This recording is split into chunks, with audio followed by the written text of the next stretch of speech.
Hello, and welcome to the Dead Spot Cinema Club, the podcast where we guide each other through cinematic journeys we should have taken a long time ago. We find movies that we all really should have seen by now, and we get whoever hasn't to watch it and review it. So please join me, Andy, Amy, hello, Rhys, yeah, what's up? And Mark, hello, as we watch The Lord of the Rings, The Return of the King. Directed by Peter Jackson, this is the epic conclusion to the Lord of the Rings trilogy, based on J.R.R. Tolkien's legendary novels. Jackson, who had previously been known for smaller cult films like Heavenly Creatures and The Frighteners, became the driving force behind bringing Middle-earth to life on a massive scale. The film was released in December 2003 with a budget of $94 million, which was the same budget as The Two Towers and slightly more than The Fellowship of the Ring. But considering the trilogy was filmed simultaneously over an 18-month period, the scale of what has been achieved is mind-blowing. But let's not spoil that for Rhys just yet. The Return of the King went on to gross over $1.1 billion worldwide, making it the most profitable of the trilogy. It was a cultural phenomenon at the time, and at the 2004 Academy Awards, it pulled off a clean sweep, winning all 11 categories it was nominated for, including Best Picture and Best Director. That's tied it with Ben-Hur and Titanic for the most Oscars ever won. For those of you who have listened to the previous podcasts, you'll know that it's all my dad's fault that I'm into The Lord of the Rings. I can't remember if I actually went to see it with him, but chances are I did. He was just as excited to see The Return of the King as I was. I've probably only seen the theatrical release maybe once, but then the extended version way too many times to count, using it as background noise just in my life.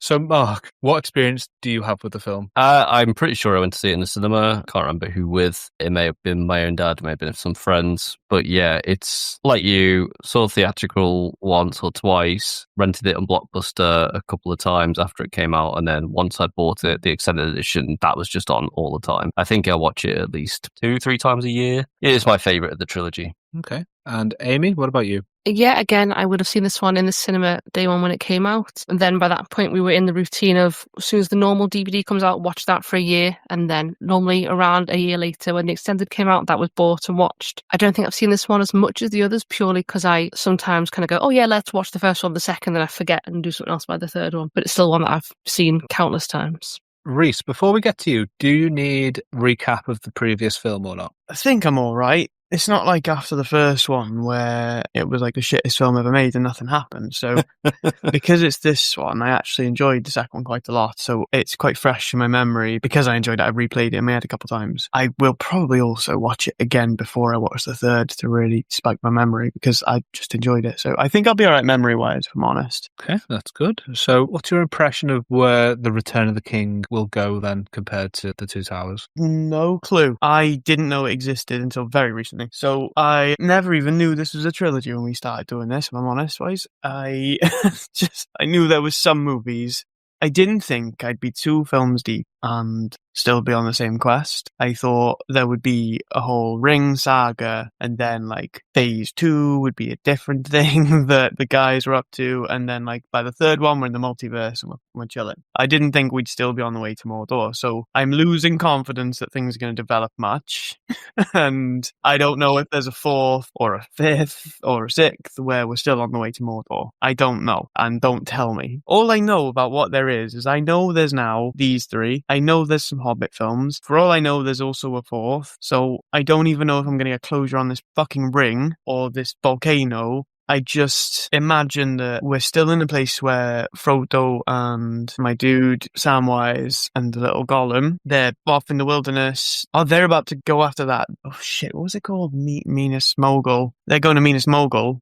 I think Gollum is already leading him into a trap. I think he's going to take him to this female presence they're talking about in Minas Mogul, and Gollum's going to turn out to be like working for this big bad in Minas Mogul, and Frodo's going to nearly die there because of that. Sam's going to rescue him because Sam's the best and carry him basically the rest of the way like he's carried him the whole 2 films. So I'm guessing we're still going to have kind of a plot, if you can call it a plot, where they're just journeying through then I think there has to be a new baddie, because so far we've just had Saruman in 2 movies and then the Uruk-hai and the Orcs in 2 movies. Like, there hasn't been a different threat. The Uruk-hai and the Orcs are still just axe-wielding, barbarian-y types, albeit in the second one they had a bomb, which was really cool. And then Saruman's just, he's not a threat anymore, because you've just got Saruman who kind of gets cancelled out by Gandalf. So I think we need a new baddie. So I'm going to go with this is when Sauron manifests as like a guy. So I think fuck these names, man. Sauron is going to be a guy, and he's going to come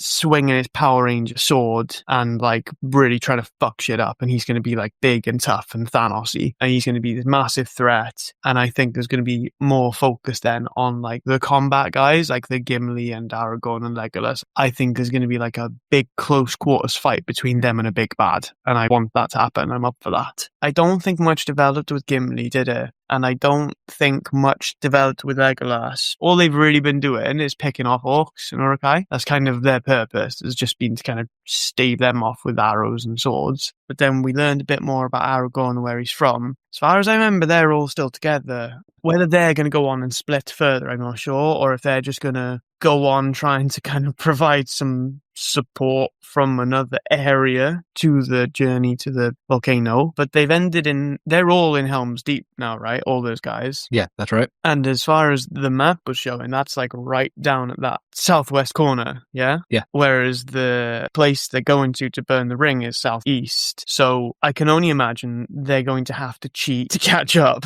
I don't even know who the fucking king is. It's called Return of the King. The only king I know is that one that had worm tongue in his ear. So is it him? That's the only king I know. I thought he was just a bit of a side character. Maybe he's going to be a big deal. So I'm going to take a stab because I haven't met another king. I think that has to be King, like Wormtongue's mate. Wormtongue doesn't have any mates. Not anymore. But that one that de-aged, I think he's going to become a big deal because it just makes sense because they've just helped a lot in Helm's Deep. You know, as people are going to be like all reinvigorated because they've won this big fight against the orcs, and then I think they're going to become a massive part of the effort to help with this overarching quest about the ring.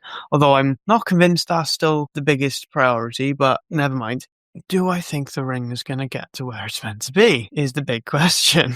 Because I thought it was going to. 2.5 hours into this journey, I'm going to say no. I think at the end of Return of the King, there is still a ring in Frodo's possession that needs to find its way to a volcano. That's going to be my last prediction. Interesting. Anything about your favourite characters, Merry, Pippin and Treebeard? I hope they fucking die, and I hope they die early, because I want to enjoy this movie. With the trees, I don't know where they ended up at the end of the tree situation, because the trees went and kicked ass with their kind of them sitting on top of them. So I don't know where they are at the moment, to be honest with you. Okay, well, the film ended with them in Isengard, so we'll see where they are at the start of the next film. Isengard is where the Eye Tower is, isn't it? No, Isengard is Saruman's tower. Yeah, the Eye Tower. No, that's Sauron. Saruman the White, Sauron is in Mordor. The Power Tower. Gotcha. Power towers. You remember? 2 power towers. Yes. Yeah, there was 2 towers. I don't know if that was clear. They could have made a bigger deal out of the towers.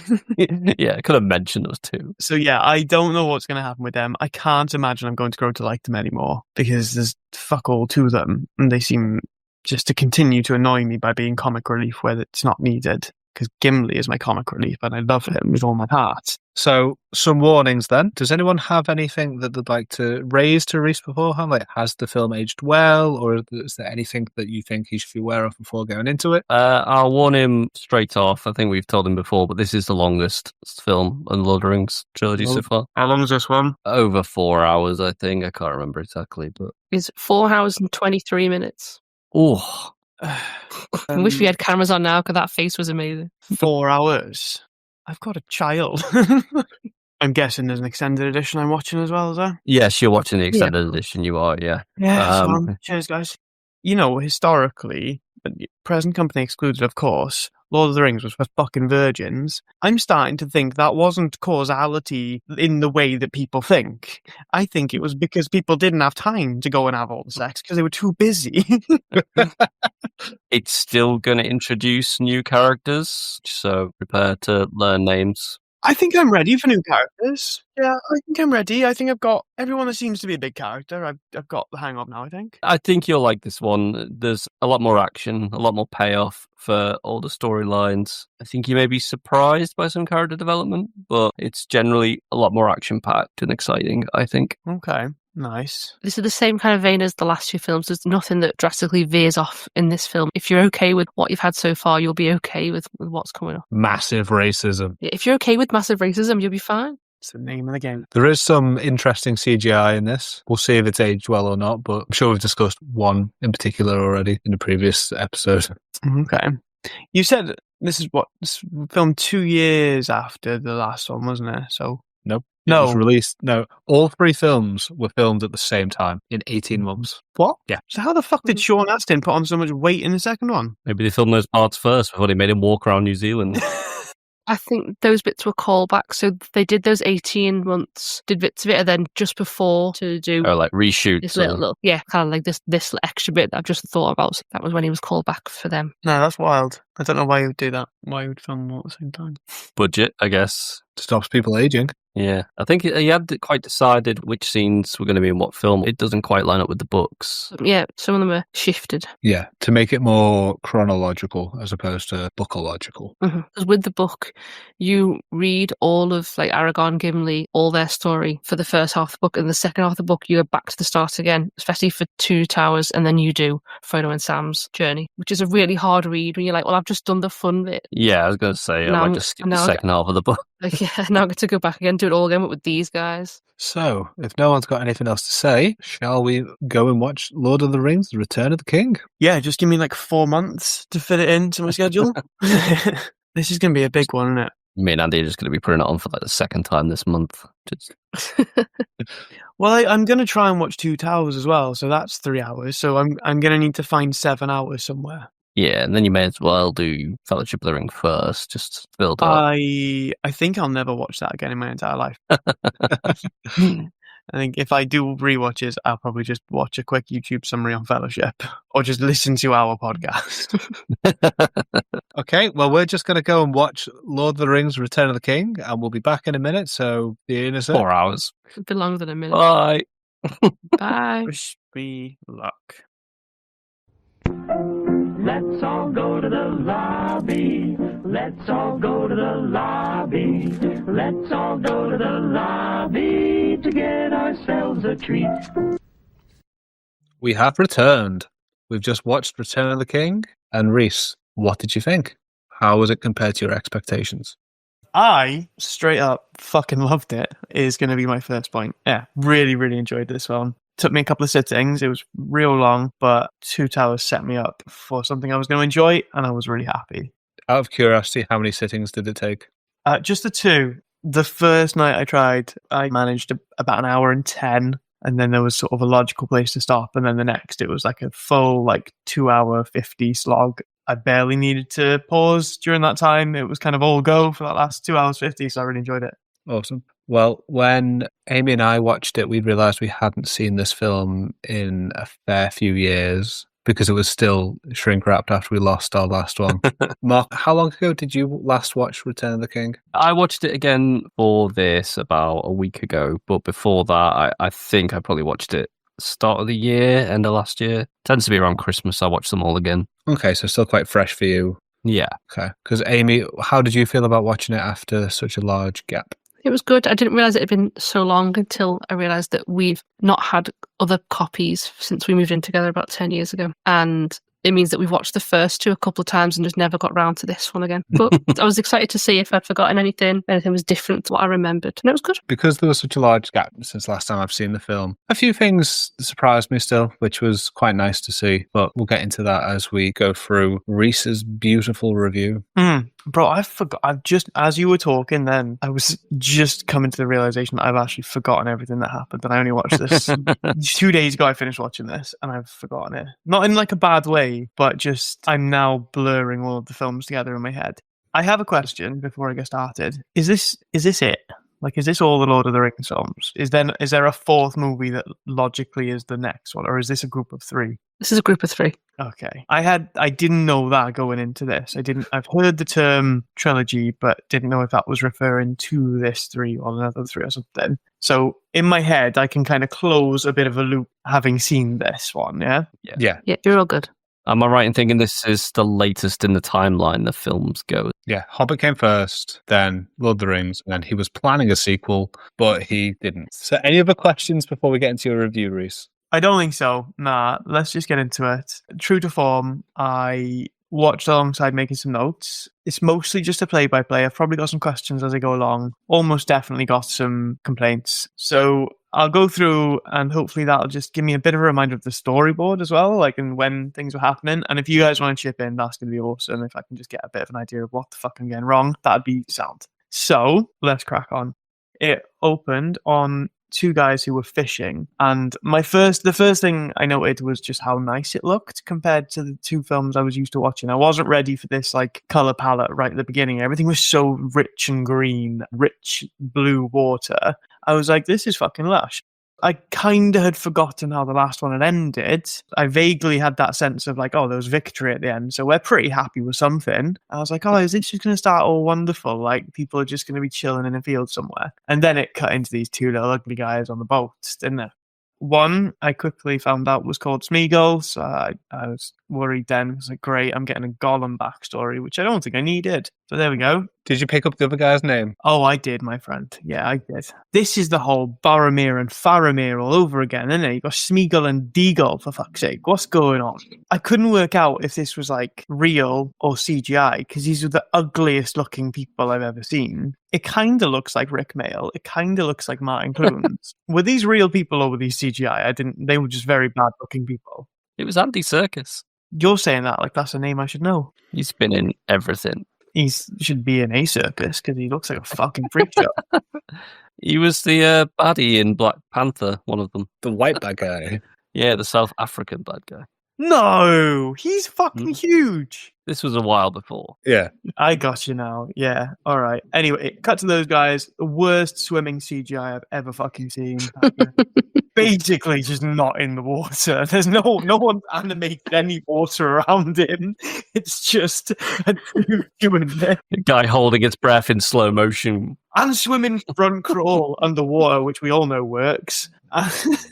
So yeah, my only note was just the scenery was fucking beautiful. And he goes down in the water, he sees a ring. Naturally, rather than just pick up the ring, takes a whole fucking fistful of mud with it, because that's how you pick things up. He's a fucking idiot. I found out his name was Deagle. I've just literally put Deagle. Great. So Smeagol is quite clearly just corrupted immediately. As soon as he sees this ring, he's like Gollum. He just fucking turned. I wouldn't really see what he was like before that, but he already seems like he's got this Gollum conflict. So that was my first question. Like, has he just got a real fucking gravy brain? So he was just corrupted so easily by the ring? Or is there another backstory to this I don't know that meant he'd already been exposed to it or something? Just weak of will, I think. Yeah, because all he did was see it. He hadn't even touched it, worn it. He just saw this ring. And I'm like, that's crazy, because he just turned fucking psycho and he hadn't even touched it. Yeah, it seems though every other Hobbit that you've seen seems to have some sort of slight resistance against it. And then he's just like, oh, what's that? Give it to me. Really, really odd. So neither of them can fight. That bothered me. It was just Fisherman. it was a choking match. Not a punch was thrown. No one tried to do anything apart from choke each other. And then Smeagol kills his brother for the ring. I put, will it get explained why? But I guess that's the explanation, just that he was really easily corrupted. Was the ring looking for someone so easily influenced that it stumbled upon them? Because otherwise I'm failing to see the significance of his character. Yeah. It's been in that river a long time and just wants out. Okay. Needs to get back into the hands of people who could get it where it wants to go. My next comment was, so he spoke weird before he became Gollum, because he already had the Gollum voice before he was Gollum. Yeah, I don't know why that was necessary. Hello, brother. Enjoying this fishing, aren't you, brother? It's like, dude, you're just a normal hobbit at this point. What the fuck? Yeah, that bothered me massively, because Deagle is speaking absolutely normal. But Smeagol has already got this weird raspy voice. It's like everything else about him mutates in the next scene. Why couldn't his voice? Why did his voice stay the same? You know, how many years ago is this? 500 years. Yeah, so 500 years of ring corruption later, he still has occasional instances as Smeagol where he can talk normally. So, like, what is the reason that 500 years ago he didn't even have a normal voice? It doesn't make sense to me. So he's been chucked out of his village for killing his brother. Great, that's probably a good idea. But he kept saying they cursed us. Did they do some kind of spell on him and actually curse him? Or is that just a figure of speech? No, I think it's more of a figure of speech that, he was cast out from his home, his family, all of his support. So he had nothing. So that's why he went into the caves. He went and just hid from society as it banished him, pretty much. Okay. And I just say, according to the Lord of the Rings wiki, Deagle was his cousin, not his brother. I thought he even said that the villagers chucked him out for killing his brother. I thought he said that in his narrative to himself. I've never picked up on that. But I don't know. I always thought it was a cousin. I just thought they were mates. Well, that makes the naming convention even weirder. At some point, two brothers have been like, right, I want to call him Smeagol, and the other one's like, oh, fine, I'll call mine Deagle then. Being named after a gun from Counter-Strike. Then a scene which I wish wasn't. I didn't really want this to be foreshadowing. I wanted this to be the only time I saw someone eat something really disgustingly in this movie. but I just got to watch him eat some raw fish, which I didn't fucking need to do. And then morph into an albino Grinch, which is a strange fucking scene. I didn't need it. I was like, yeah, I get it. I know how he ends up. I don't need to see this fish going into his teeth and then him turning into this Scales and sinew, yeah. Oh, I didn't need that. On to Samwise, which is fantastic because I've missed him and he very quickly has become my favourite character in the whole trilogy. Him and Gimli were probably neck and neck in Two Towers. Instantly, Sam is just head and shoulders above the rest. Oh yeah, Frodo as well. Great.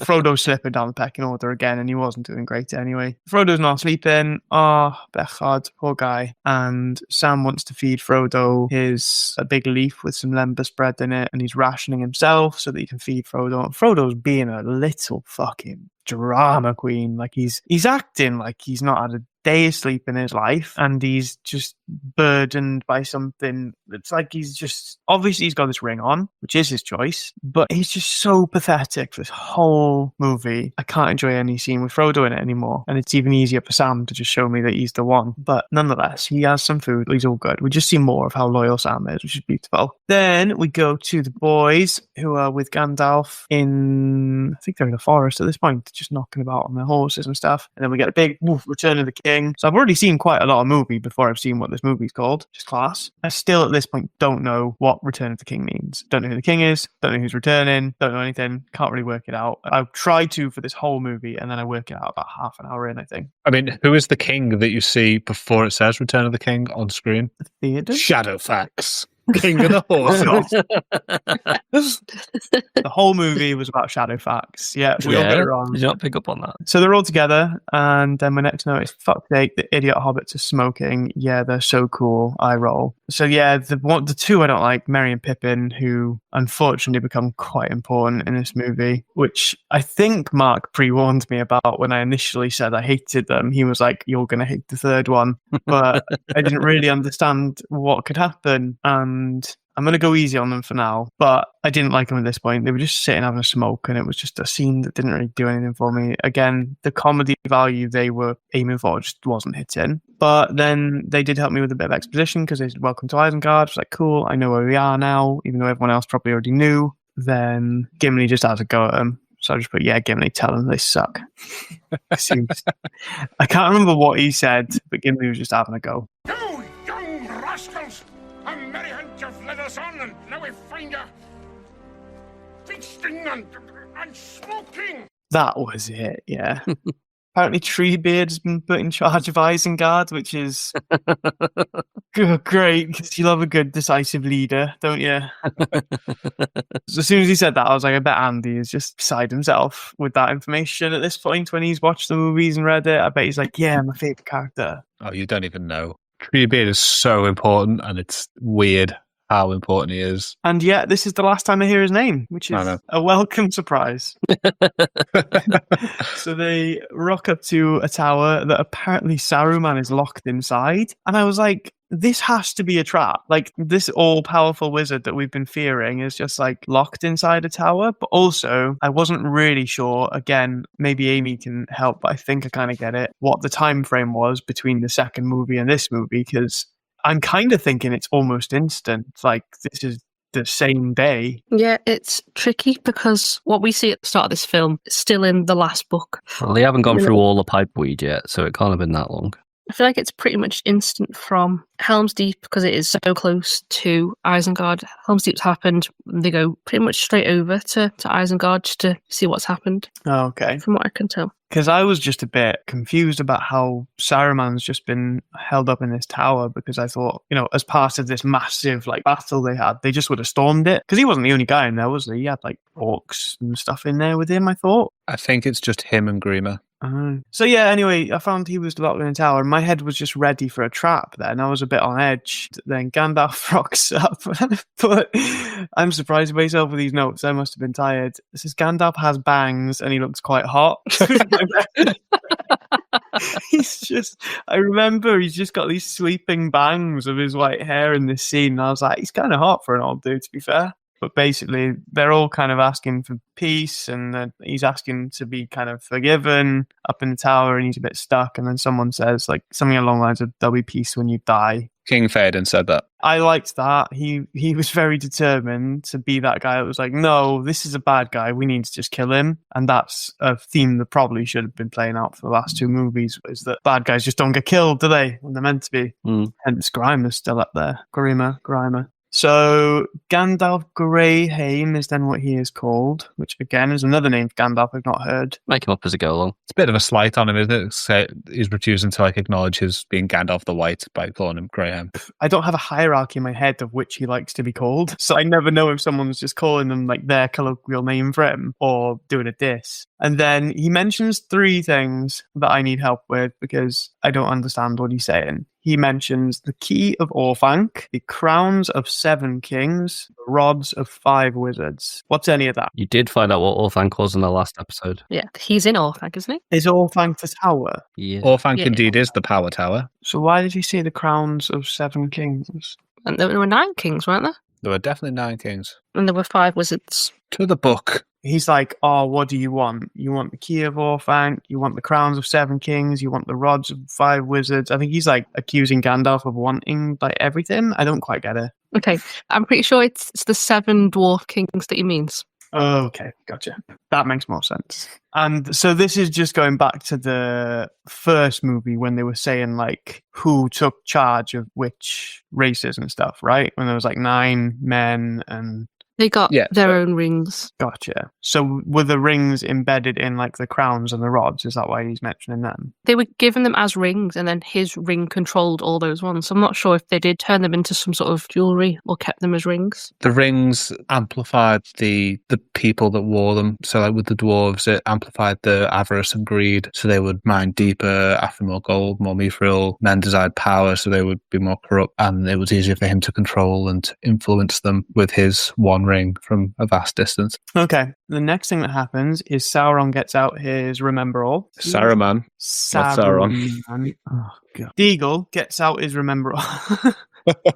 And I can't actually remember what he sees, but everyone gets the vibe from that Sauron is coming soon, basically. Then Aragorn says something about getting to the throne of Gondor. Where did that side quest come from, and why is it important? Don't know. Don't really know what the throne of Gondor is. I've heard it, and I've heard that Aragorn might be the rightful dude to the throne of Gondor, but I still can't really fit in my head at this point where Gondor fits into Middle Earth and how important it is. Is it a place or is it a title? So Gondor is quite a big area, and I think most importantly, it's the area right next to Mordor. They're charged with keeping whatever is in Mordor in there. Oh, okay. So whoever has the throne of Gondor is the person who's you are the dude who can protect us from Sauron. Yeah. Almost Which- uniting men against Mordor under the crown of Gondor. this makes a lot of sense. You know, in Shadow of Mordor, where you start as a ranger on watch on a wall, that is the wall protecting Middle-earth from Mordor. I should go and play that game again now that I've seen it. It's mostly wrong if you ask Andy, but you know. Then Theoden Horsemaster is trying to get Grima, and yeah, I don't know why. He just should be dead. Because Theoden was trying to convince Grima, like, oh, you're a good guy, really? You'll be alright. I was just like, no, he's fucking knobhead, and you all should have murdered him 6 hours ago in my time. But then Grima just stabs Saruman. And that really took me by surprise. Really, genuinely took me by surprise. I was like, fuck. Is Saruman just dead? And then he fell. And then I put a note, no way is he dead. He's just going to come back like Gandalf did. These guys don't just die. If he's dead, then the stakes in this just went up loads because you can just stab a fucking wizard and they'll die. I really liked that. That took everything that I expected and was just like, no, people could just get stabbed in this one. And it kind of reminded me of like, oh, wait, is this the last of a trilogy where people can just fucking die because it doesn't matter? And then I was a little bit on edge because I was like, no one better go near Gimli or Sam. So, when Grima stabs Saruman in the back, the director wanted Christopher Lee, the guy that played Saruman, to like call out and like go, oh, or no, shout, because he'd just been stabbed in the back. During World War II, Mr. Lee may have had some questionable jobs for the army. Which army? The British Army. Okay. He was in the SOE, wasn't he? The what? Basically a spy during World War II and yeah, did a lot of clandestine shit that never got officially written up. He wanted him to like draw breath in, but he said when you stab someone in the back, it forces the air out. And he didn't question how he knew, but he said it with such confidence. So he gave his own direction because he had stabbed. Oh, okay. Yeah, that's not the noise people make when they get stabbed. They make this noise. That's the guy you want on the set, really, I guess. I like that. I like that a lot. And then, okay, this was an interesting one. Excuse the fact I've called either Merry or Pippin shit hobbit, but I don't know which one it was, and I've just written shit hobbit in my notes. Go with Pippin. There was a double take from the shit hobbit to Gandalf. Like, he kind of looked at Gandalf suspiciously, and then I put in my notes, oh god, was Saruman actually Gandalf or something, and now Gandalf is Saruman? Because there was this moment where after Saruman dies, one of these little hobbits is zoomed in on, just looking at Gandalf, and Gandalf looks dead shifty. I was like, oh no, like Saruman's just taken over Gandalf's body or something, and this little hobbit somehow can sense it. So this was my thought for most of the rest of the movie. So I didn't trust Gandalf from now on.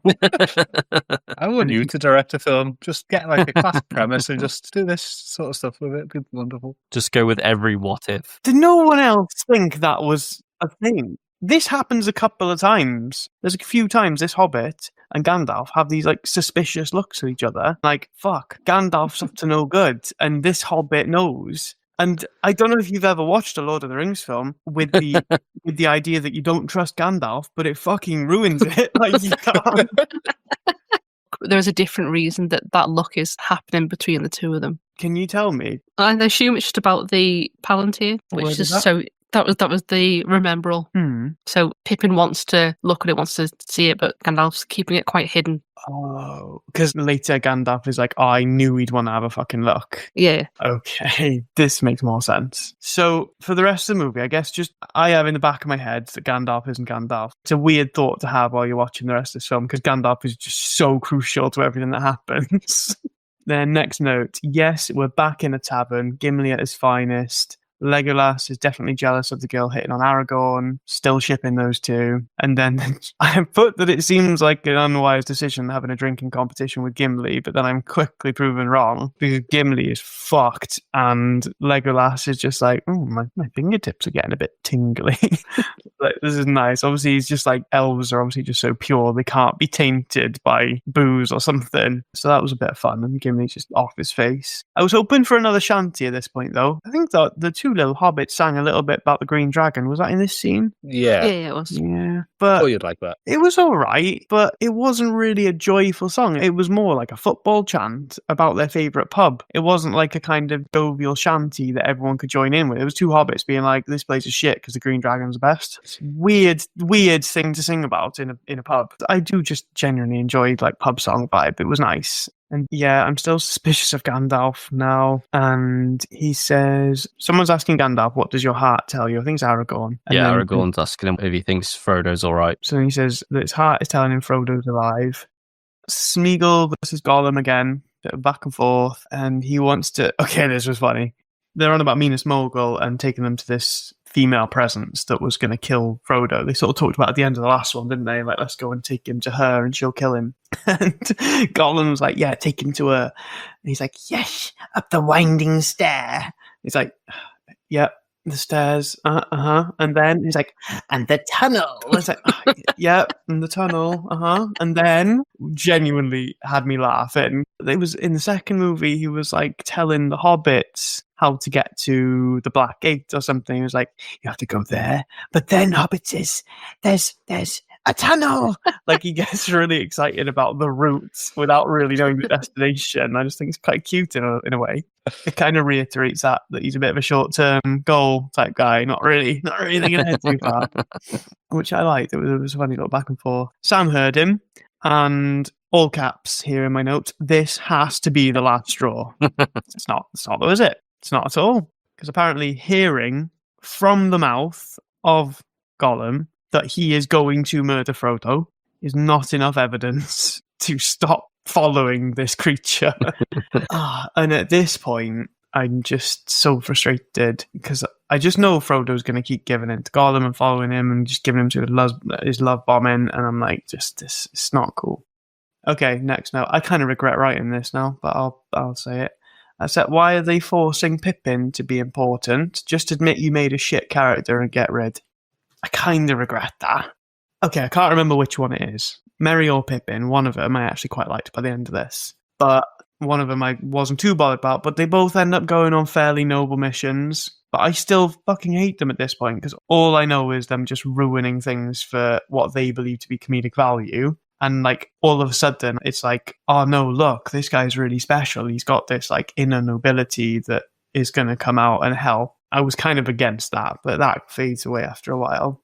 So Pippin, I think, takes the Remember All from Gandalf, who's sleeping with his eyes open, which again, I'm convinced Gandalf is under some kind of spell.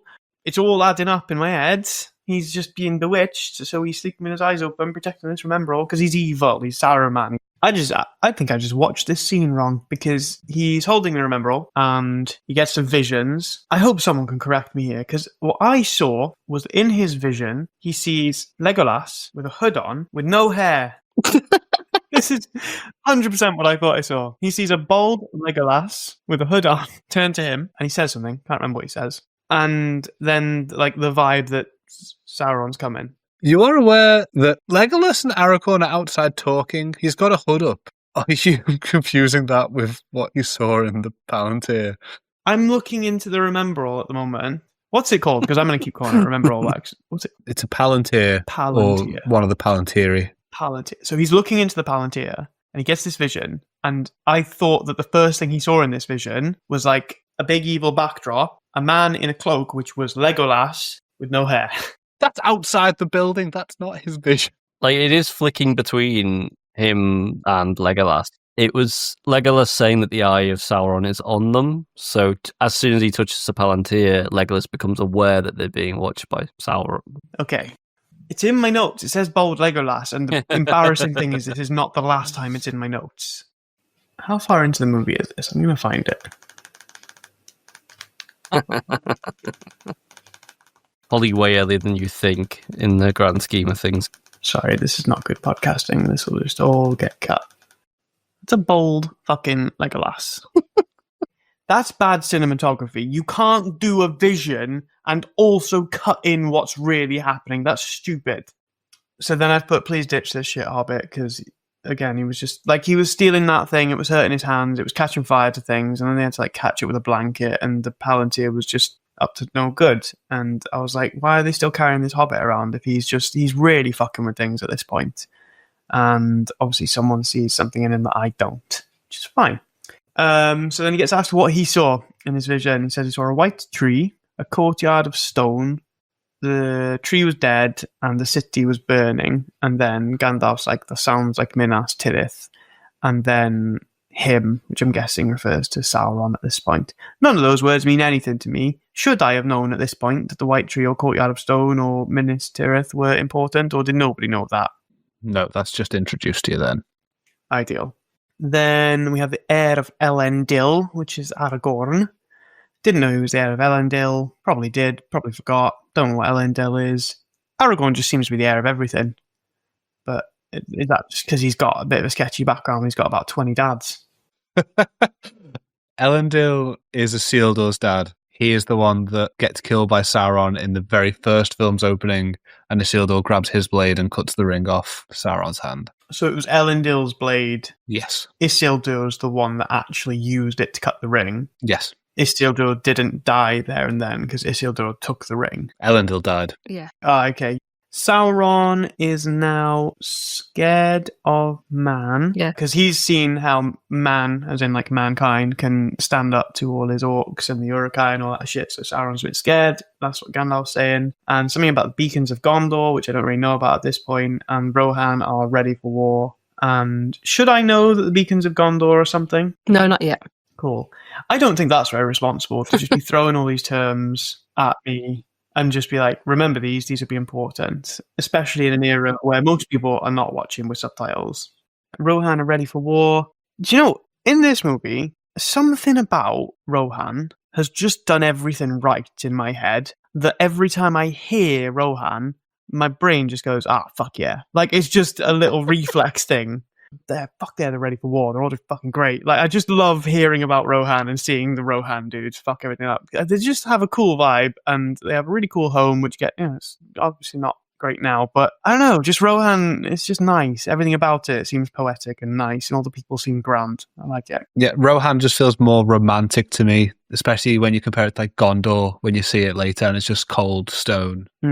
Definitely the word, romantic. Yeah. I feel like there are a lot more earth tones in Rohan. There's just something about it. He actually based it on Anglo-Saxon Britain, but with horses. Yeah, Rohan's good shit. And then, oh god, okay, yeah, this was, who's talking at this point? I think it might be Theoden. I've just put, this bitch still wants to hold a grudge about Gondor. He's still got a bee in his bonnet about, why should we help them if they didn't? Everyone's dying, motherfucker. Like, everyone. Nobody cares about your little bullshit. Sauron's gonna kill you all. And he's like, why should we help those that never help? Give up. Grow the fuck up. No. Then finally, people getting ready to drop Pippin. They're like, mate, this is the last straw now because you keep fucking about. And I think it's because he's like, I can't remember what the final straw was, but they were like, nah, dude, you gotta go.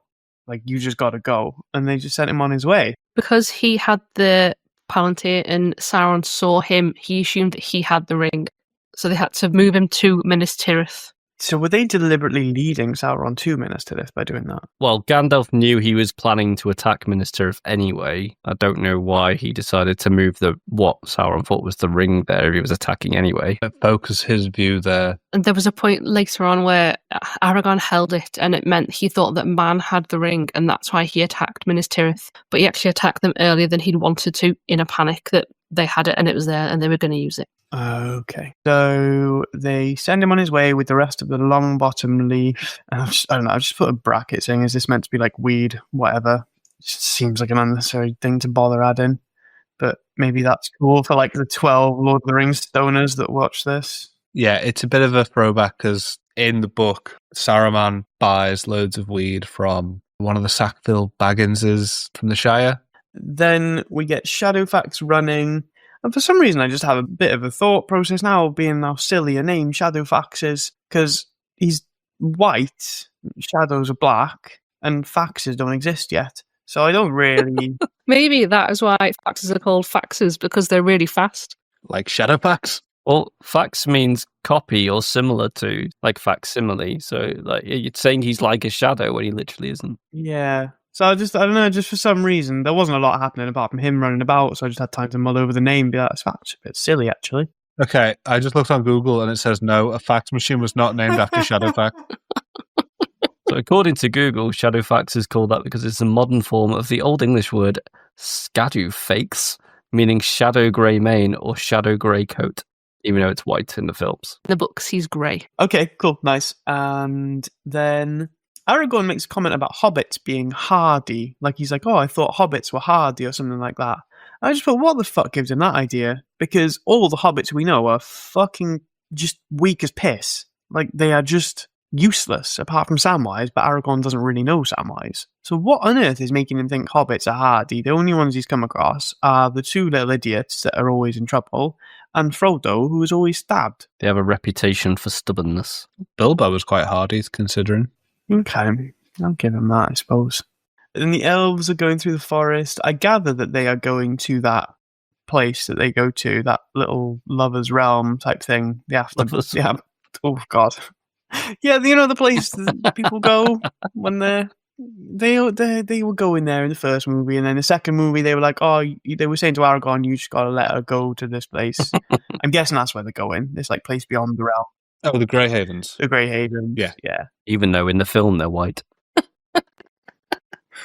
Then, okay, so the lady has a bit of a fantasy about... it seems that Aragorn is in this fantasy. I can't quite tell if Aragorn is the dad in her fantasy or the kid. Can't quite tell if she's like fantasizing over like Aragorn being a dad of their kid, or if she's fantasizing about like Aragorn as a kid. Don't quite understand what's happening here, to be honest. Elrond has the gift of foresight, so we can kind of like see into the future a little bit.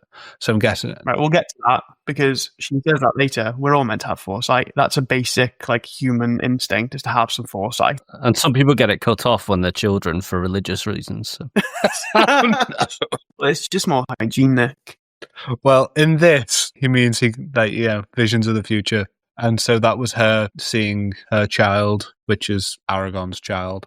Okay, so she was like sharing Elrond's foreskin at that point. I hope not. He's her dad.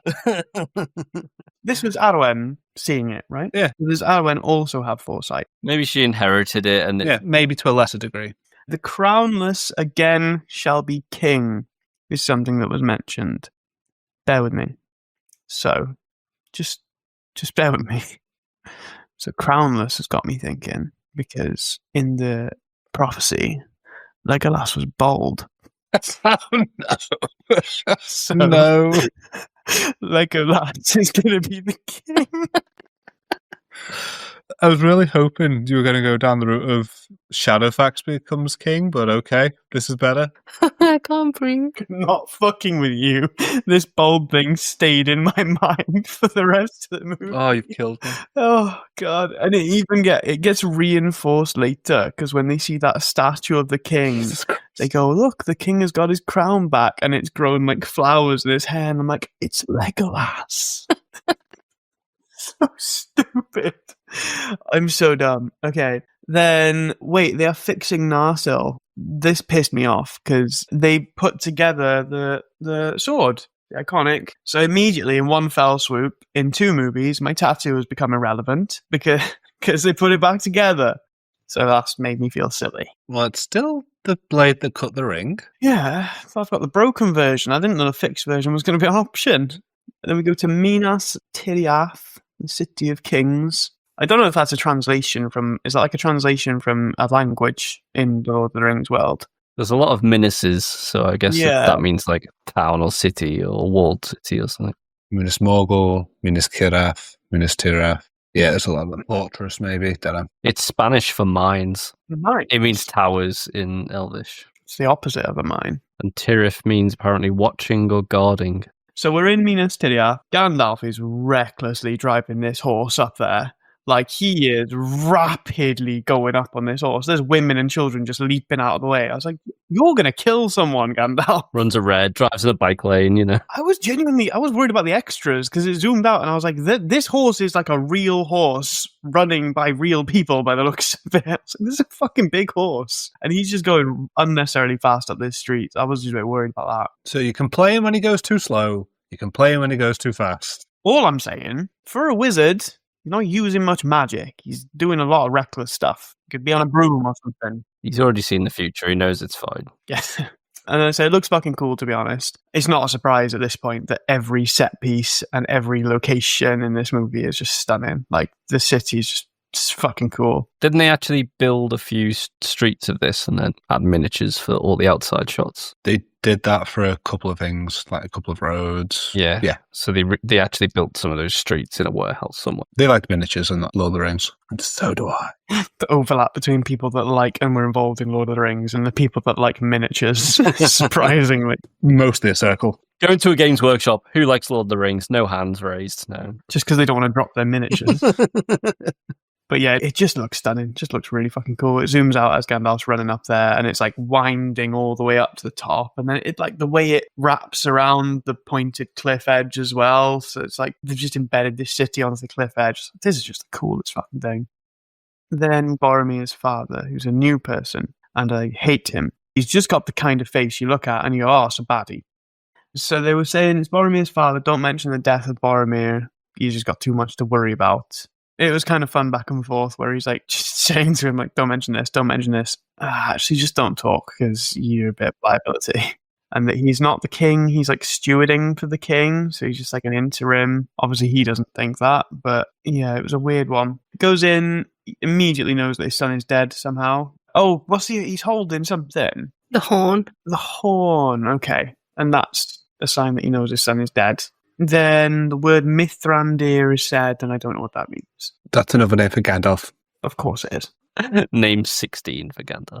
So they talk about how Aragorn is likely to be the next king of Gondor, and this guy just says a bunch of nasty shit. He's like, I won't bow to this Ranger of the North. His dad's a nasty little dirt box or something. And he just says a bunch of nasty things to say, like, this guy's not worthy of the throne because he's not pure-blooded or all that good stuff. Bad vibes straight away.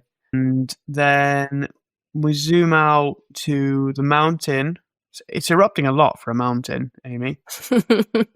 I saw it and went, oh, look, a mountain. Really aggressive mountain. Some of them are like that, though. Yeah, the volcanoes are. Yeah. Fire mountains. And again, just I can't remember which two characters are in scene at the moment, but they just super. I think it's Legolas and Aragorn, maybe. But they are like hard R on the Mordor. They're like Mordor, and I'm just here for it because people are going more like into that accent. I just enjoy it because some of them are still Mordor, and some are Mordor, and some are like Aragorn, and some are Aragorn. There's a nice little mix. Even if people don't have an accent, they kind of say things right, which is nice. Then they mention that Sauron covers the sun with ash to protect the orcs, and that's how he knows when they're going to be ready, because he's going to fill the sky with ash. And I was like, that's actually quite clever. I like that. And this kind of harks back to what we were saying in the sort of beginning of the second movie, and a little bit of the first, where we learned about like how the orc army is getting built, and a little bit around the background of their strategy and stuff. And I think that lends a lot to like what is a war movie generally, is getting a bit of that military strategy in there, but it's intertwined with fantasy in a really nice way. They use this magical power to move the orc. That's just something really cool about that. Most movies you wouldn't know. It would just be like an unspoken, just orcs go there and kill everyone. And then it's Gandalf. He's explaining to somebody about this ash. Yeah, he's talking to Pippin, and Pippin's like, great, okay, yeah, he doesn't want us, we can leave. And he said, no, it's too late for that. He's like, we're stuck here now. Yeah. Yeah. He's like, we're here. Because then he says, help must come to us. And then cut to the most fucking doomed mission ever, which is Frodo and Gollum. Don't feel hopeful at all. They're going to get the help they're waiting for at this point. And also, I still think Gandalf's a baddie at the moment. Don't forget that. It really slants the film. I love it. Now I think like, oh, why has he kept Pippin in the town? I'm like, what's Saruman up to? Doesn't want Legolas to be king. I don't know why. Just want his hair back. Fuck's sake. But how are they still following him? As in Frodo and Sam following Gollum. I just don't understand how that conversation's happened, where the last thing we saw was Sam seeing Gollum talk to himself about killing Frodo. That's the last thing we saw. Frodo's fishing for compliments from Sam, because he says, oh, I don't think I am coming back, Sam. He's just a little bitch. And Sam's like, yeah, of course you're coming back, Mr. Frodo, because you're great and I'll carry you and don't worry, you'll be fine. Then there's the nice little king who's got his crown again. There's some flowers sprouting. Oh, it's just a lovely bit of business. There's no more stars now. The stars in the sky are covered, and this is the sign that the orcs are ready. And that seems like it was quick since we learned what that would mean. But I guess we learned just in time. Then we learned that there's lots of baddies come in. There's the legends from the south, and when they say that, it cuts to the Oliphants. So I'm guessing they're like legends. Do you mean the legions? Maybe. I might mean legions, but I thought it said legends. Those guys, oh yeah, fucking legends. I just thought it meant like legends as in like mythical creatures, because the elephants were enormous. And then mercenaries, that was like describing the guys on the boats that are going to come as well. And then a couple of other kind of baddies it mentioned, but it was quite a quick list, just rattling through. I didn't type them all out. And then Sauron's deadliest servant, the Witch King. This seems like it's one of the ring wraiths from just visuals. Correct. I didn't know we were going to have like one of the ring wraiths singled out, because it seemed like they were all kind of on even par with each other. And from Shadow of Mordor, this guy I thought was Sauron, because I think I might have a mismemory from that game where when you fight Sauron, he's wearing this armor with this spiky helmet. And so I was like, oh, I thought I was Sauron, but it's not. It's just a ring wraith, the Witch King. But then I think you do fight the Witch King in Shadow of Mordor. You do fight the Witch King in Shadow of War, I think. But yeah, so I didn't know that one of the ring wraiths was going to get singled out. Like, how was that? Why has that come about? Just watch The Hobbit. It'll explain it. So he's his right-hand man. He's like his general. He's the most powerful of the ring wraiths. So like each of the ring wraiths was a king of somewhere else. I think he only really named 2 ring wraiths, the Witch King, and one was Camul, the Easterling, something like that. So like the ring wraiths come from like all over Middle Earth. They're not all like Gondorian kings. Witch King? Witch King? Witch King? Nearly got you. And the Dead City is the next thing we see, which has like a green glow to it. And again, I think I recognise this from the Shadow of War games as well. But there's like a green glow to it, and I know green means bad in films like this. It still looks really cool though. Like it looks just again, every place in this movie just looks really cool, and this Dead City is no different to that. And just there's the secret staircase Gollum points to on the left of it, which is not a staircase at all. It's immensely deep, really, really steep. Nobody should be climbing that and calling them stairs. It's really scary to even look at. But they have that to go up, and Frodo just starts like swanning towards the city. Like he just ignores the stairs and starts heading towards the dead thing. So I'm guessing he's getting like pulled towards it by the ring, is it? Yeah. Every time anyone goes, "Hey Frodo, do you want to wear the ring?" and he's like, "Oh yeah, I do." Yeah, his willpower's not up there, is it? He's very much an I'll quit smoking tomorrow type guy. I mean, he has been wearing it for a while now, so he's got to be pretty knackered. But then the city of dead folk starts like beaming upwards. There's this like beam that goes up like War of the Worlds, and zoomed out to Gandalf, and he's really shocked to see this, or rather Saruman is shocked to see this. And I was like, "Ooh, something's happening, yeah." And he just puts his arm around Pippin, and it's like when you look now at those like old Diddy clips where he's like, just on a TV set with some child actor. You know, I just felt a little bit gross looking at it. It was weird. And then the Wraith comes on. I've called it an eel dragon. Yeah. It's pretty spot on, to be fair. That's what it is, yeah. Because I still don't know whether Nazgul are the ring wraiths or the animals. What are the animals called apart from eel dragons? it's called a fell beast. That's what the fuck is called, a fell beast. Not near as good as Eel Dragon. Yeah. Sorry, Andy, you're wrong there, mate. Sorry. Yeah. Sorry, bud. It's an eel dragon. Because fell beast sounds like you kill the beast.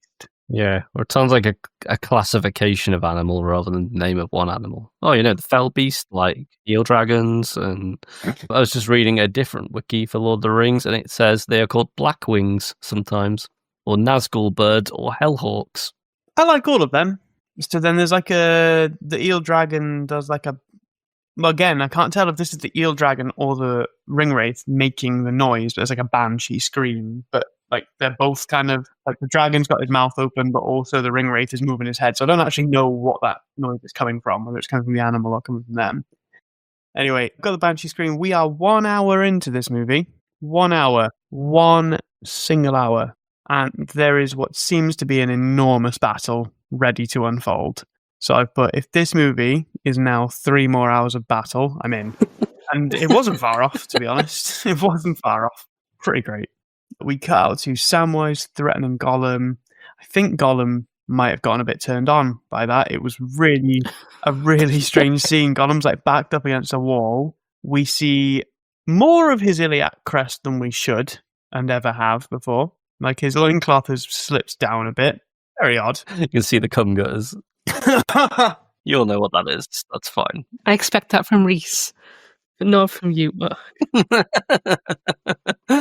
Yeah, he just has a smile on his face when he's backed up against that wall. It's just a smile I've seen before with girls that got daddy issues. It's just one of them. I think he liked being told off a little bit. And then also he knows it's an empty threat. Like, he knows, because Sam's basically being like, that's it, do this again, I'm going to kill you. But this has been said a few times now. Like, Gollum has been threatened with death by Sam quite a few times, and after it, he still says, I'm still going to kill Frodo. And it's like, yeah, okay. It's all just a bit kind of empty now with the whole love triangle that's going on there. I know now nothing can happen to get in the way of Frodo following Gollum, and Sam's just being ignored non-stop. So it's kind of just annoying, which is a shame, because I love Sam. He's the best. Oh, this is fun. Then we go to the only person of colour in the entire trilogy. Did you miss it? Because you would if you blinked. I mean, obviously, I don't know if there's people of colour acting with makeup on, as like orcs and what have you. But when we're zooming across the garrison, one of the guards in the garrison is a person of colour. And that's pretty fucked up. He's on screen for about 2 seconds, no lines, just looking kind of more or less towards the camera, and that's it. And it was so notable that was the only person of colour I saw for the whole 3 movies. It's really fucked up. But that was it. And then he's gone in the blink of an eye. Did any of you notice him? Nope. No. He's probably not even got a credit. Poor fucking guy. Then the orcs are doing a bit of a sneaky sneak on their boats. Like, it's like a Marines advert. It's pretty cool. They're kind of sneaking and they're like paddling and telling each other not to paddle too loud. Don't worry about the fact they've all got fucking torches on their boats. Like, they've all got fire on their boats, but they're sneaking somehow. But it's okay, because no one has seen these like 60 boats lined with torches coming towards the garrison. Don't know why they're not looking, but that seems to be their only job. They're all looking to the north. So they sneak. I just think it's really cool because orcs, without the distraction of this kind of orc-Uruk-hai rivalry, because I believe that now Saruman's gone, the Uruk-hai don't exist. We don't see any more, do we? We see a couple later on, but it's not that important. Cool. So without that kind of rivalry, the orcs seem to be a lot more ordered and seem to have a lot more strategy in this film. Like, there's a way of attacking that is different. They're not just clumsily charging into everything, and I liked that. Then they're just about to sneak onto the garrison, and the boss of the boat says, "Draw swords!" Not a sword between them. Not a single sword. They've all got axes or pikes. Chunks of metal. Absolutely all of them have got an axe or a pike or a flail. I checked. Not a single sword, but they say draw swords. That made me laugh. What do the orc boats look like? See if you can visualize them. You all saw this quite recently. Yeah, like landing craft. Yeah, like a big square boxy thing. Mm-hmm. Okay. What's like a really defining feature about them that maybe separates them from just an average, normal landing craft? Made of wood. Holes in them. Bring up a picture and have a look. I mean, I'm looking for a picture, but my search history is doing me dirty, and it's just like Warhammer orc boats. I've got Warhammer and Royal Marines. It's difficult because they made toys of them as well. That does make this more difficult. Hopefully you're looking at a picture. Oh, I've got a picture here. Right, basically, in that scene in the movie, if you look at it, every plank that those boats are made out of is like a really thick slats of wood, but on the end of them, they're all just like super jagged, as if instead of like being sawn with straight edges, they've all been snapped to have this like faux, sharp, rustic look to them. But if you like just think for 1 minute about the production line of these boats, which obviously I do because I'm actually an idiot, then you imagine like, okay, we need this many pieces of wood that are this long, this many that are this long, and join them all with these bolts and stuff. First of all, if you're not cutting them in straight lines, how are you going to join the corners together? The brackets aren't going to work, are they? Because they're mismatched. So they need to have straight lines on the corners that are joined. They've got metal brackets on them. But also, it's harder to snap a piece of wood to the length you want than to saw it. They've got machinery. They would be able to saw wood, but they've decided to snap it so they've got all these jagged edges. But you wouldn't have a boat if that were the case. You just have lots of wasted wood that was wrong size. It just pissed me off. There was just a fakeness to it. It was like they've gone too far to try and make it look orky. It's just a boat. Like, don't overthink it. Coming from me, don't overthink it. But like, In my head, they don't have a supply of wood in Mordor. So any wood that they've got is scavenged from other boats. So it could just be that that's what they had to hand, already broken up, and they managed to make it work into some sort of boat. but like, I don't know. It's like too much was done for the aesthetic. You know what I mean? So then we've got Pippin climbing a beacon. I'm not sure why. I think I may have missed a conversation here where he was told to go and climb up a beacon. Relax. Yeah. So I'm not sure why, but I assume he's going to go and light it. Because I think the idea of these beacons is that the beacon is a sign that that civilization is up for helping. Am I reading that kind of right? No, they need help. Need help. And then the other ones lighting it is them saying, we will help. They light it to say we need help. But then because they're not within seeing distance, they have to have several along the way to carry that message until it reaches them. Okay, so he just sets off the first one, and as long as no one gets the second ones to say, no, that was a mistake. Yeah, that carries on. Okay, sweet. I get that. That makes sense. You just can't ask for help while it's raining. Very expensive false alarm, having to replace all that wood and those mountains. Yeah. But you've already mobilised an army, but accidentally spilling fire on the first one. And Everybody ready for a dump of lore? I would love it. Can we get a jingle? And these Lord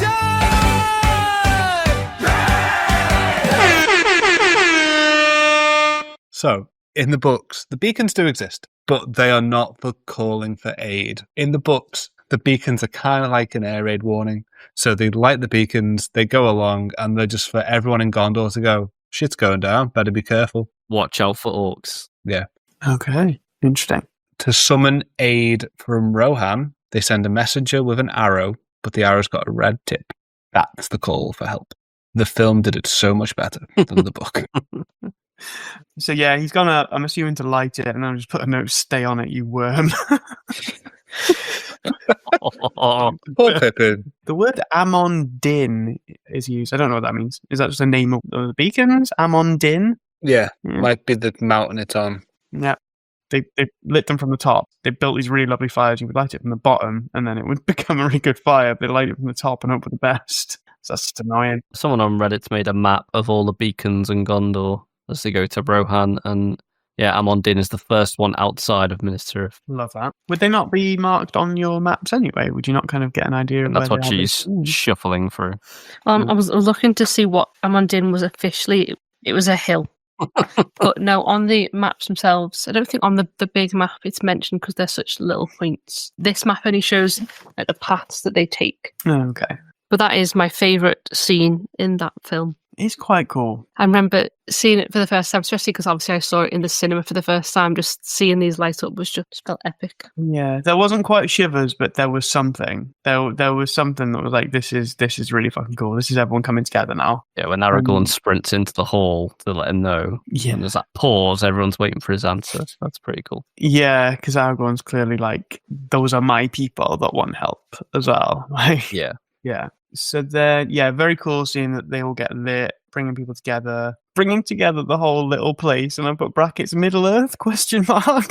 It's bringing together some people, but I still don't fully know what Middle Earth is and what this is. Please explain to me what Middle Earth is. That's the world? So Middle Earth is the world, but this bit that we see is such a small area. But I've got maps that show actually more of that standard Middle Earth map that shows like how vast it actually is as a whole. But it's just what the whole thing's called.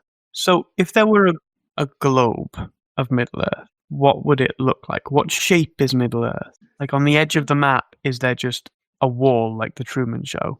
No, so it is a globe, but there's just a lot on it that you don't see. In fact, you can get Middle Earth globes, which obviously I'm just going to go buy a couple of.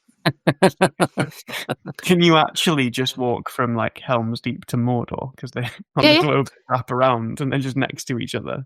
Go around the other way, you mean? So what in this world, what else is there? Or is there only Middle Earth? Yeah, it's best to just think of the bit we're focusing on is kind of like Europe. Yeah. So Okay. that's why it's super white and it thinks it's the center of the world.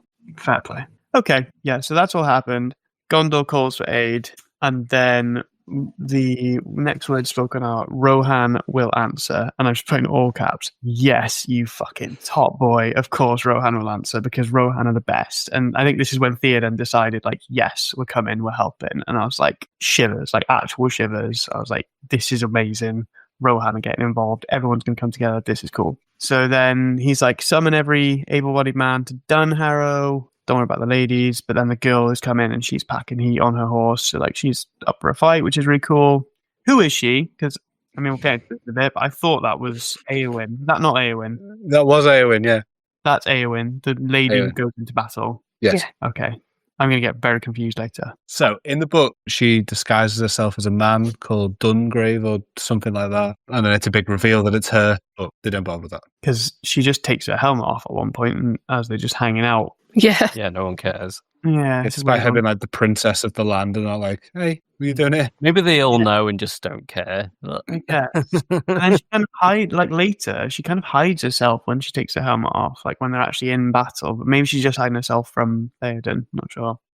Merry gets renamed Meriadoc Esquire Rohan, which was cute. It was nice. I like that. And he looks really sort of pleased with himself that he's going to have a bit of purpose. So this is when things start kind of turn around because it feels like those hobbits want some more responsibility. They want to be taken seriously a bit. It's nice. And Gimli says he wishes he could muster more dwarves. I've just put me too, Queen, because there aren't enough dwarves in this whole trilogy. Like, I'm fucked up because we've only met one dwarf. I can't believe it.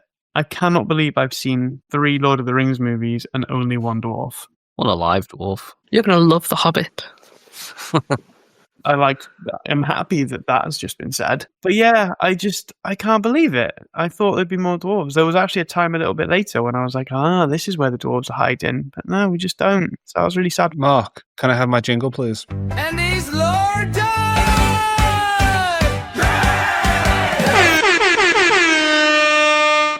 At this point, the dwarves can't come to help because Sauron has sent a force of Easterlings to attack the dwarves, so they are pinned in place. So there's just another massive army, and all the dwarves are fighting them. So that's why you don't see any dwarves in this one, because they are fighting their own wars, trying to keep their own keeps. That makes sense. Same with the elves. That's why they don't come and help. And the Corsairs that we meet later have been attacking for a while along the whole coast of Gondor to try and just break up the cohesion of the forces there. Right, cut to the garrison fight. We've gone back to there. The orcs are body slamming, like literally. They're doing wrestling moves and they're taking names. The Nazgul have just started to come as well, which seems unfair because they're already winning. And my note was just that these guys need animals because as soon as the eel dragons show up, everything's fucked. Like they just can't do anything. So they need some kind of mythical creature.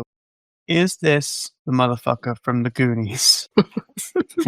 I've not seen the Goonies. We're probably going to do that. But I've seen a picture of the thing in the Goonies that is really funny looking. And I think that's this orc that's in charge with the weird hand. Like they're the same guy, right? The orc's name is Gothmog. And Amy, you want to put more context to that name? He was based on Harvey Weinstein. The big bad in Hollywood, that guy. Yeah. When they designed how they'd look, that's who they based him on. Because obviously he was already known at that point to be a bad guy. For the listeners, I've got a picture of Sloth from Goonies, and it's the same guy.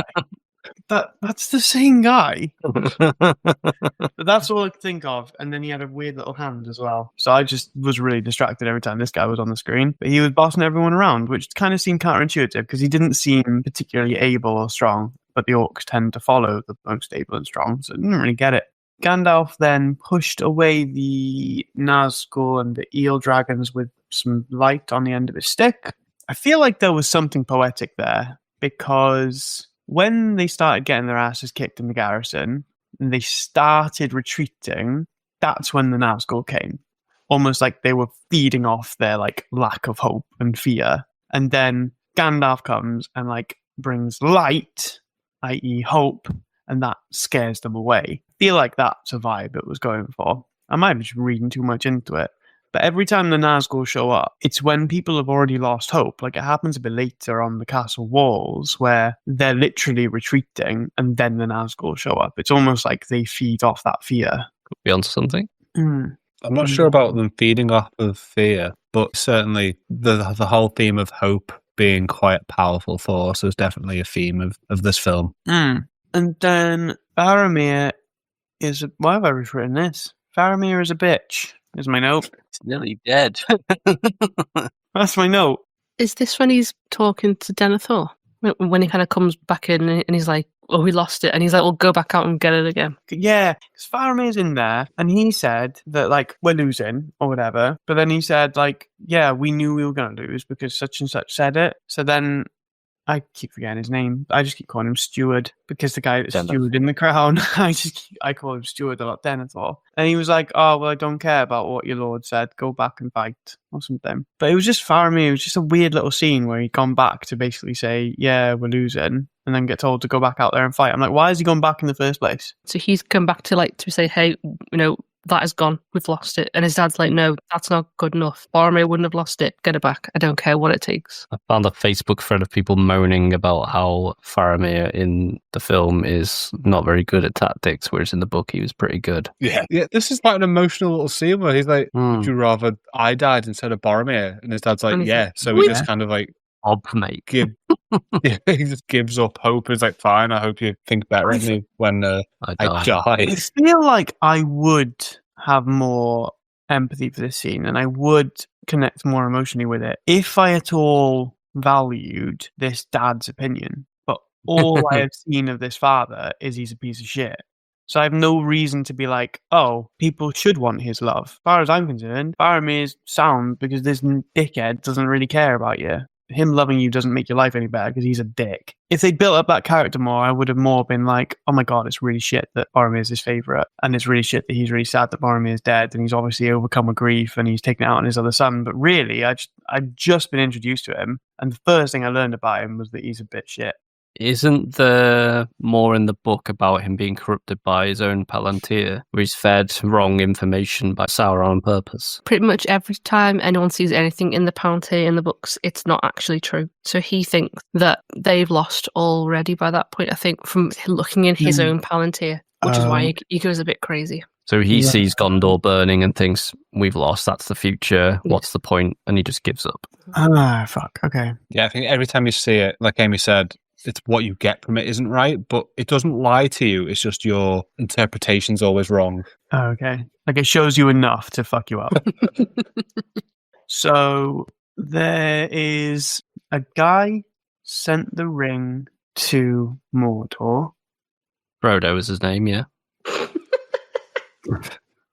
Somebody is saying that the ring should never have gone on this trip to Mordor. It should have just been... I think that's Denethor saying he sent Boromir originally to go and get the ring rather than join the Fellowship to destroy it. He wanted Boromir to bring the ring back so he could defend Gondor with its power.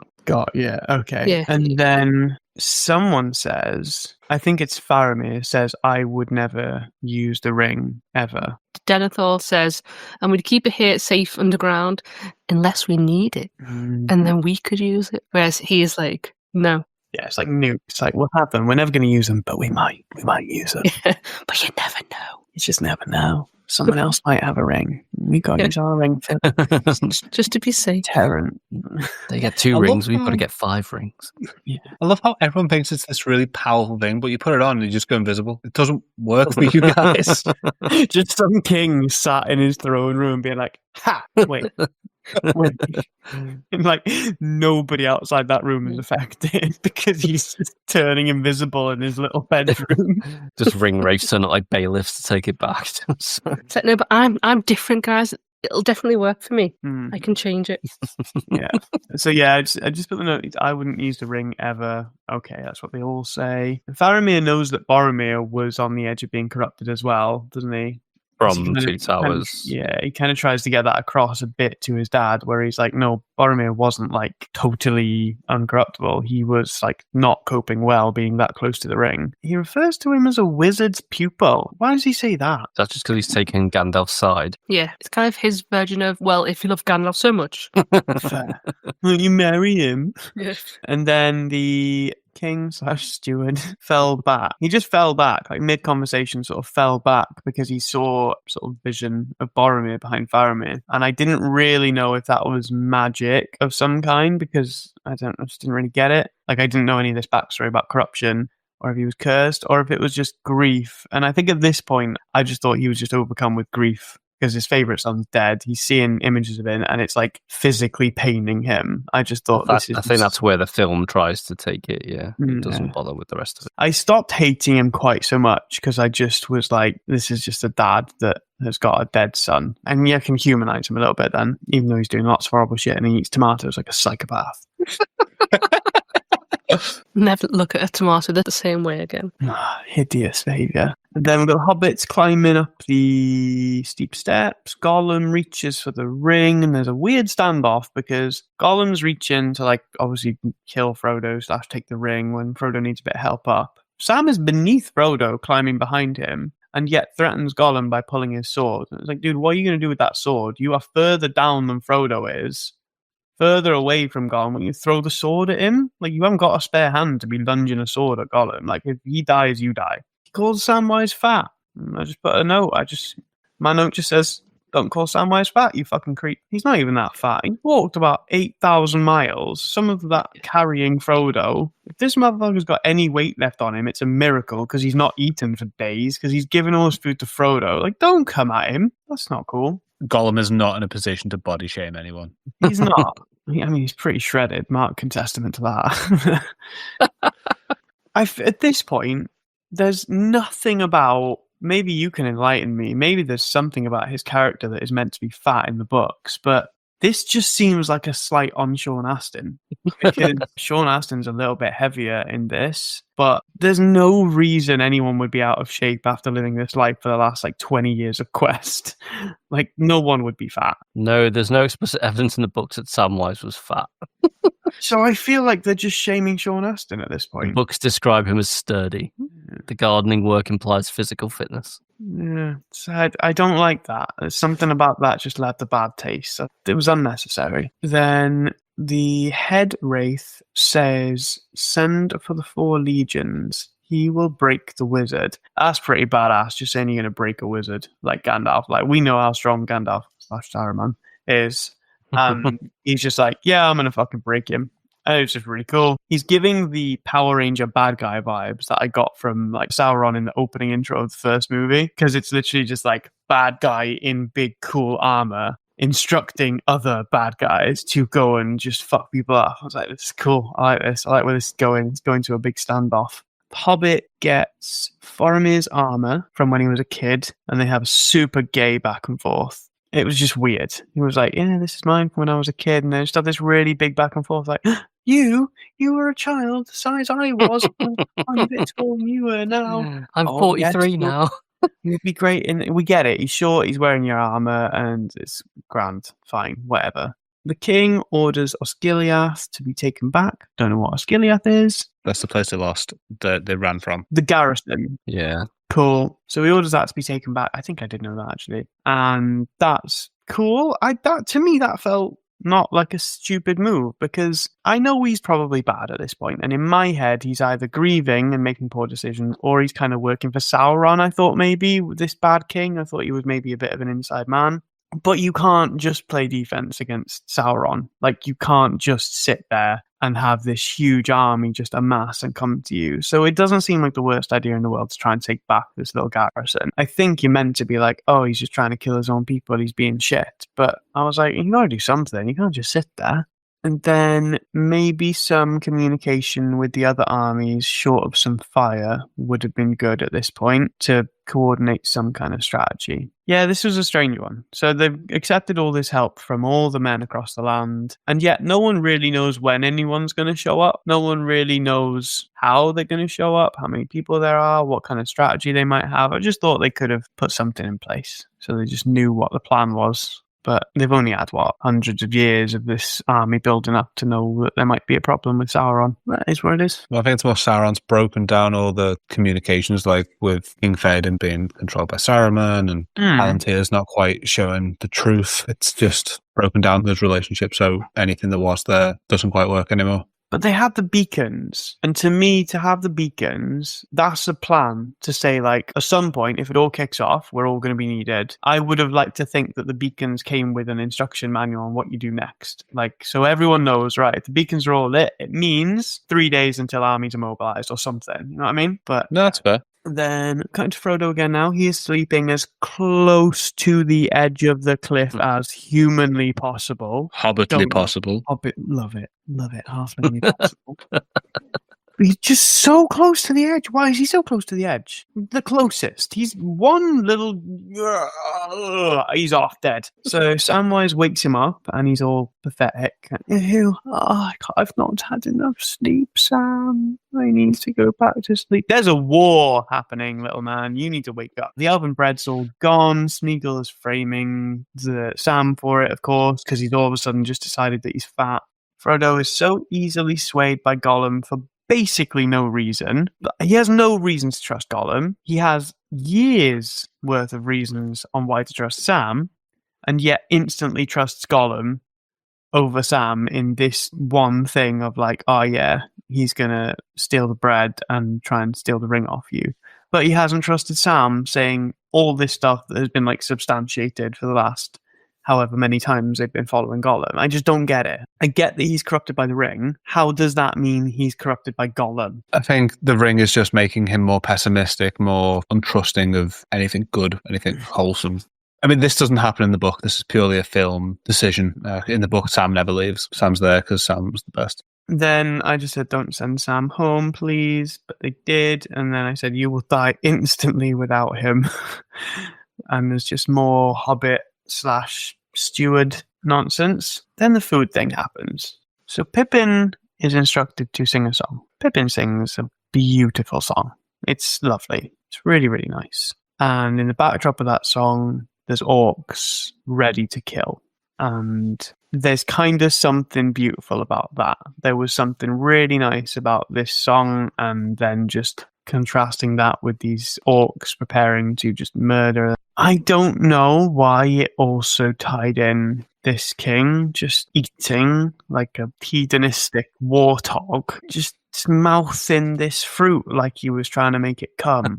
It was hideous. It was just exploding juice all over his face and hands. And why was that choice made? What feelings was it trying to elicit? I don't understand this scene. I just know it made me dry up in places I didn't think anatomically possible.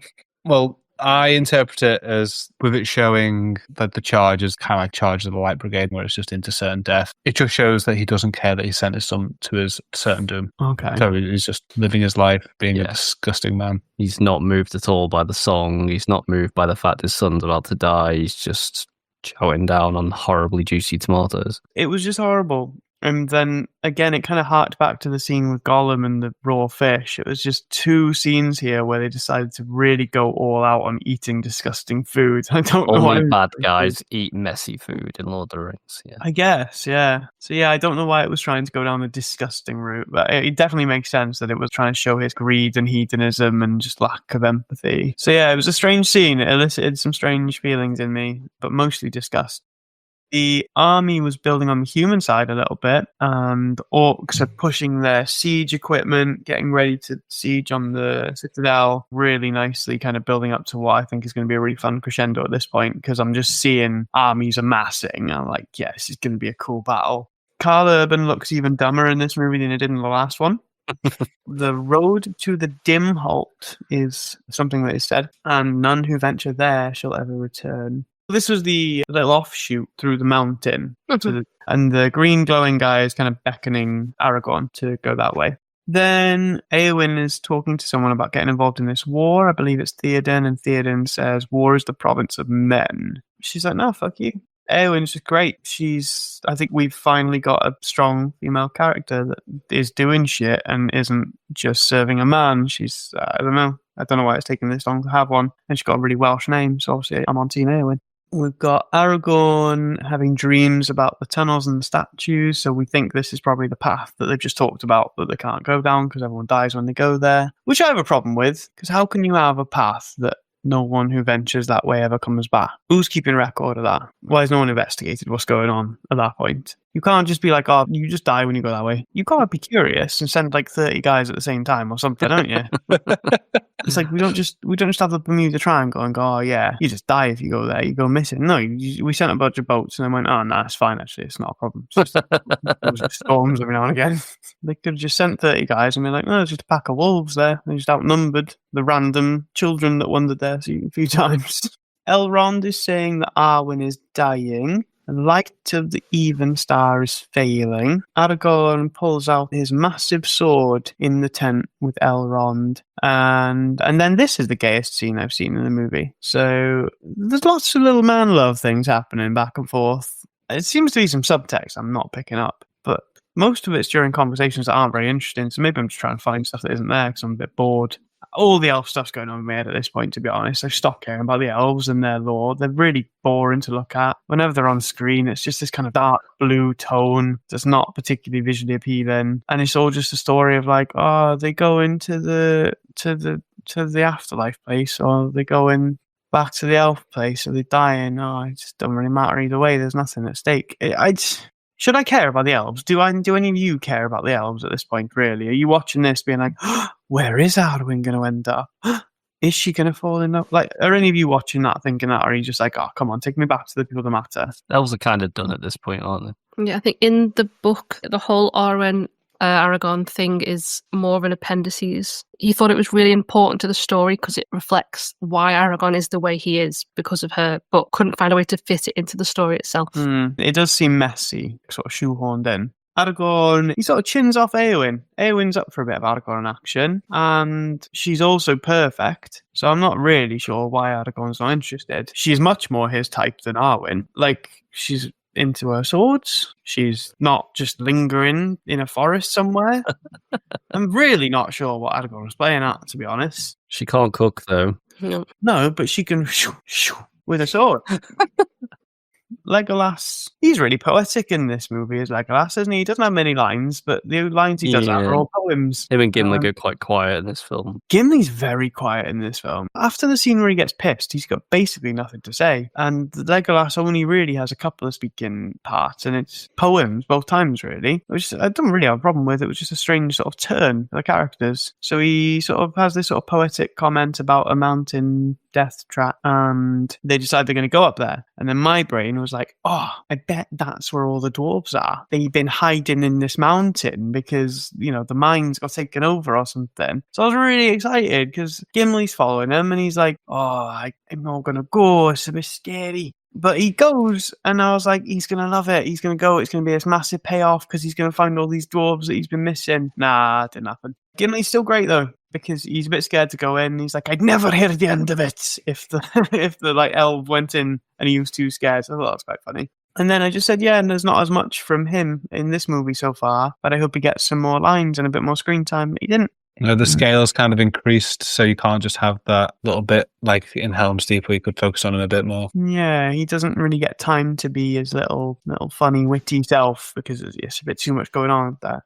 Merry gets just absolutely parred off. Like, he's ready to go into battle, and Theoden's like, mate, what are you playing at? Like, none of us have got room for you. We're not wasting a horse on you, and no one else wants to carry you, so nah. I just thought that was quite funny, because he's got in his head he's going to go to war, and Theoden's just like, nah, don't be silly. But Éowyn has snuck a horse up there, and obviously she's got room for him because she's just faultless. It's kind of cool. Not saying he's fully redeemed just yet, but it is cool that he's up for riding into battle. I think that's what I like about both the little hobbits in this one, is that they have decided they are both really ready to fight for something they actually care about. Well, they haven't really seemed to care about much up until now, have they? No, since they've separated, they're both definitely matured in their perspective. Maybe because their mates have gone now, they kind of see the impact of it all because it affects them a bit more instead of just being a childish schoolboy, both just playing off each other for laughs. That's it. I think they do just feed off each other and encourage each other. And then, yeah, when they're separate, it's almost like the person they love the most is definitely each other. And because they're separated, they don't really know if the other one is alive or not, do they? So they're a little bit fighting for them as well. They just need to be separated. They're like naughty school kids. Suddenly they're getting A's. Yeah. Massive orc army. They're at the city walls now. There's ogres / trolls, whatever they are, banging drums. Good shit is my note. Good shit. Dead army. Who's the leader of this dead army? He's got a lot to say. And he's the king of the dead, I guess. What's the story with the dead? I think it's loads of people who broke their oaths and went to hide in the mountains and all just died there, and now they formed like a little cult of dead people. Do you want the real though? Please. Sure. And he's Lord Dud!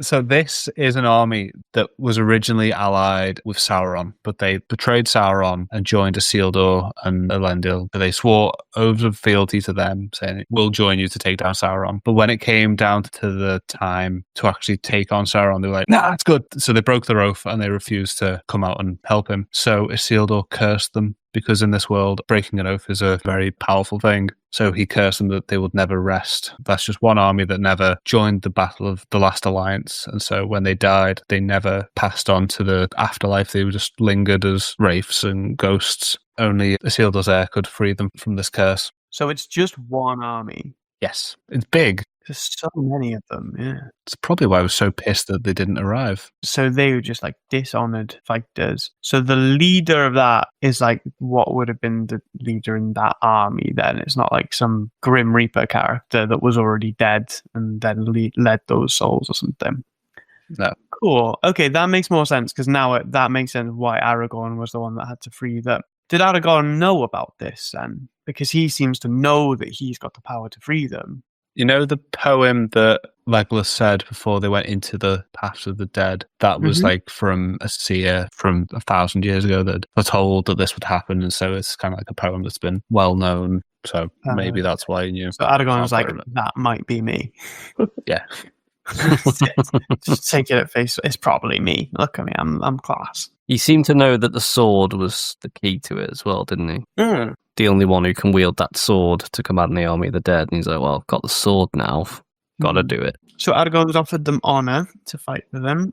And then they dissipate. And then, holy shit, lots of skulls fall out of the building. Like, so many skulls come out. Whoa. At least 3. At least. And I just put the note, if all of these skulls are one guy and all of them fight, this battle is won. Like, that's so many guys. So many skulls. And then Faramir is dying, ?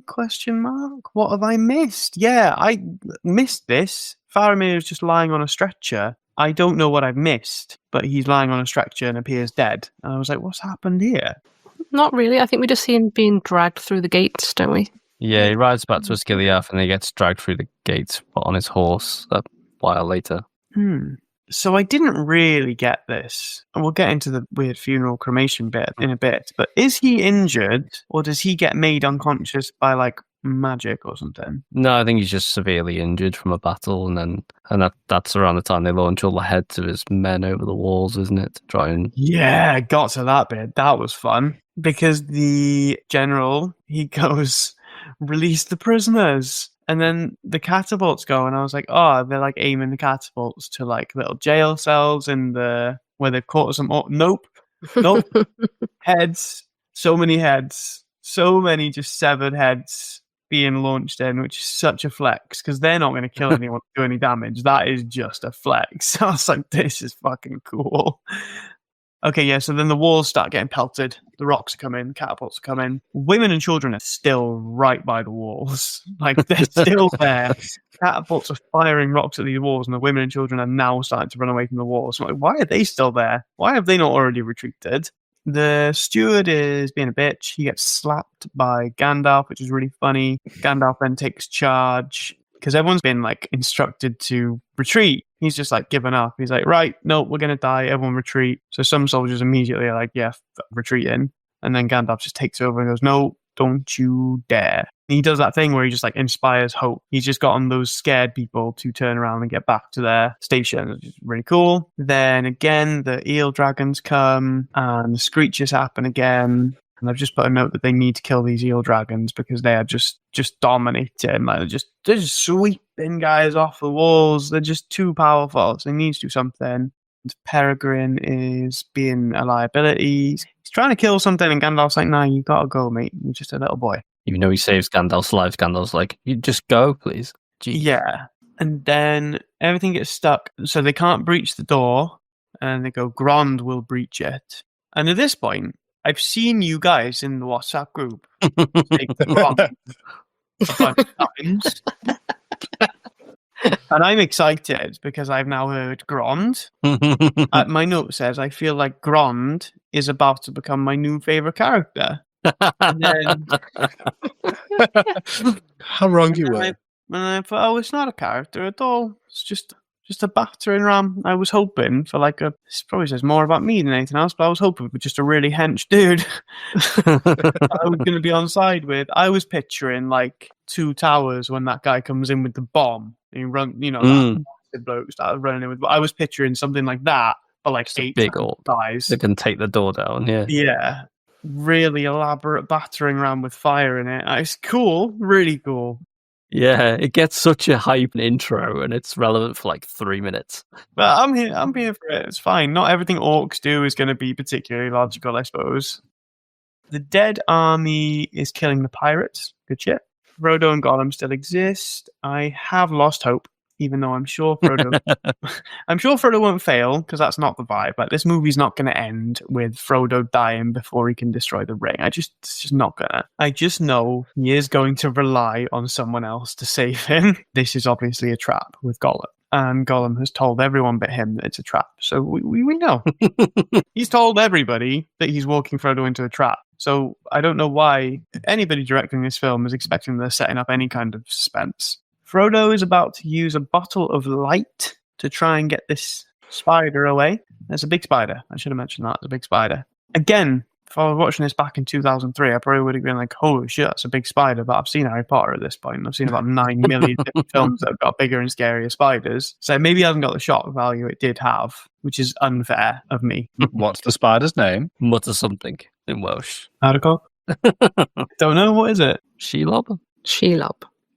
Oh, the orcs say it, don't they? Mm. The subtitles said that there was some Elvish at this point. Frodo does something with the ball of light, and he says some Elvish. What Elvish does he say, please? He says, "Hail Erendil, brightest of stars." Alexa, turn on hall light. But Frodo doesn't know what the words mean. It's just like an ancient cry inspired by desperation. Okay, yeah. So this is when I start to understand the spider was that scary, she that Gollum's been going on about. It's a little bit underwhelming because I was picturing like snake/centaur lady that was like half snake and like super scary and tall and imposing. I wasn't expecting it to just be a big fluffy spider, to be honest. I thought it'd be like something a bit more human. And then, oh no, Gollum's trying to kill Frodo. Who would have seen that coming? Oh my goodness. Fucking eye roll. And even now, when Frodo was seen where Gollum's taken him, Gollum has literally tried to kill Frodo, like in front of him with his hands. Frodo still spares him. Frodo still can't finish the job. Like, he has a chance, he has his sword out, he still can't do it. What's his problem? I think he sees a lot of himself in Gollum. Well, yeah, because he's becoming him. Yeah. And then, next scene, we're cutting out to the scene where all sort of man armies are amassing. I've just put a note. I don't think I've ever seen this many horses in one place or on the same TV screen at any time. It was a lot of horses. I've never seen that many horses together, even if they were like CGI or whatever it is. It was just so many fucking horses. They were real horses. A lot of the riders were actually women in makeup and fake beards because they couldn't get enough male riders. That's really funny. God, that said a lot, doesn't it? It's taken the orcs a long time to start using fire. After Grond has started coming, now they're catapulting things that are on fire. That would have been my first approach, to be honest, to try and fuck this place up, was to catapult rocks that were on fire and stuff. And the same with the defense to the castles. Like, you would have thought that they would have had some, like, oil pouring systems and fire to actually defend the walls close, because all they're doing when everyone gets real close to the wall is just firing arrows straight down at them. They have oil, they have fire, they have a good awareness of all that. You thought they might have had some oil traps, and I would have liked to see that effect happen. I just wanted to see lots of fire get poured on orcs. That would have been cool.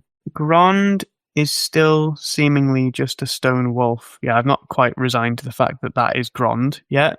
When I'm watching this, I still thought Grond might be someone that's operating that thing or inside it or something, but it does seem just like a wolf. There's a flower sprouting on the dead tree. That's probably symbolic of something. Then we've cut to Faramir's body being taken to the crematorium now. And then little Hobbit is like sneaking behind them on the bridge, but he's like just behind them. Like there's nothing between him and them, but he's still like, crouched over and tiptoeing. Oh, there's no point in that, mate.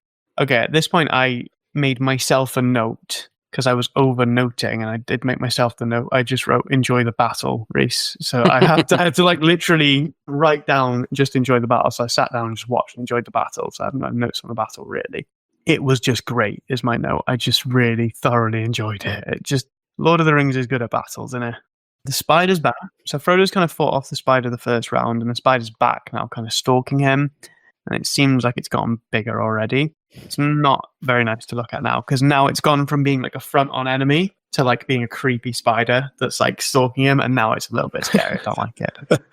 And then it just stabs Frodo. It just drops down and stabs him. And I just put, imagine if he's dead, lol.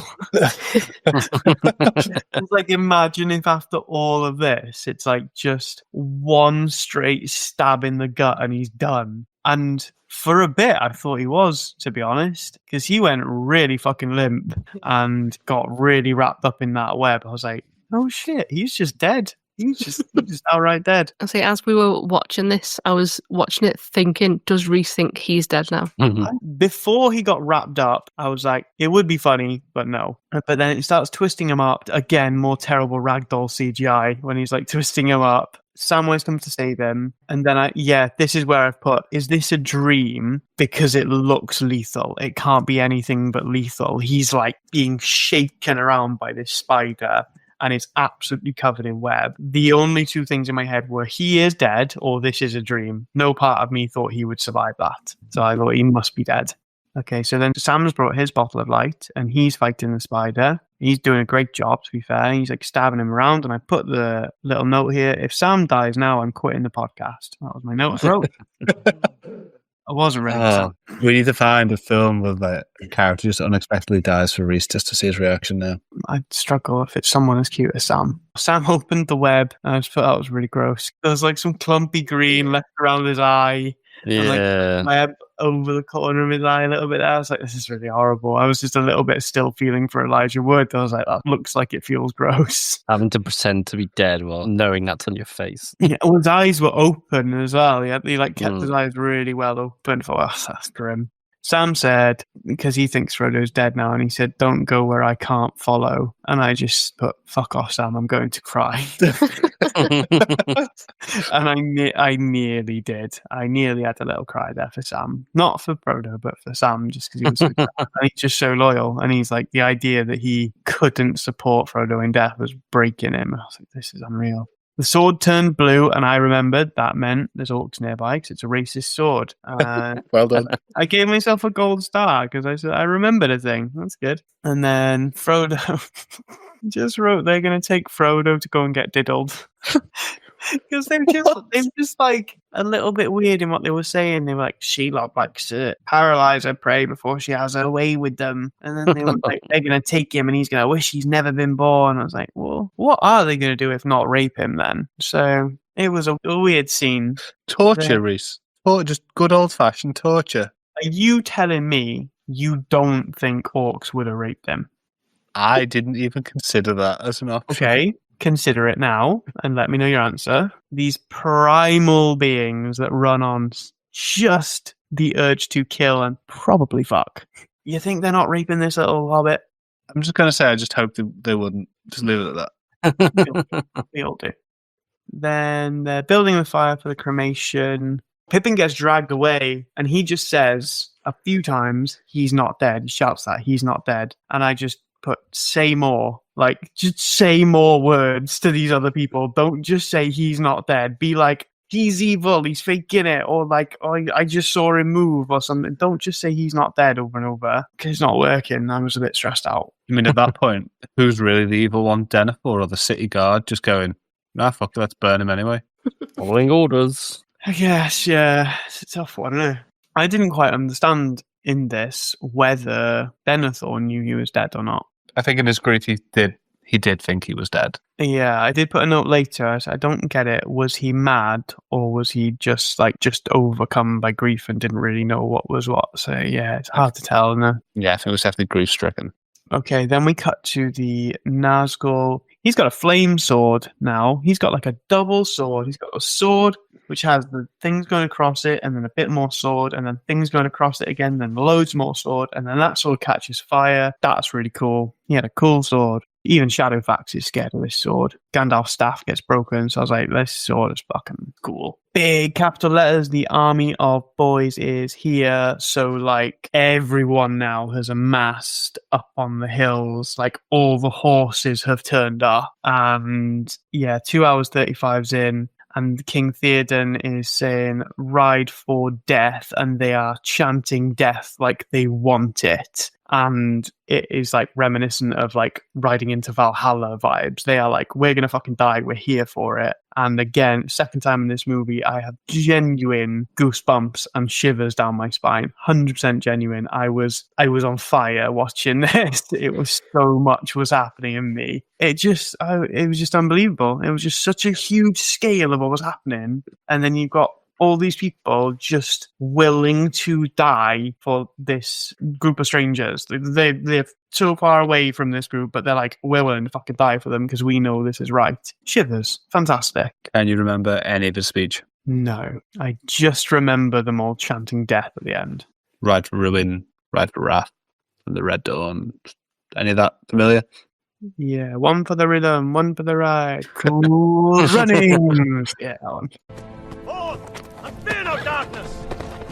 Arise! Arise, riders of Theoden! Spears shall be shaken! Shields shall be splintered! A sword day! A red day! And the sun rises! Rise now! Rise now! Rise! Rise for ruin! And the world's ending! Death!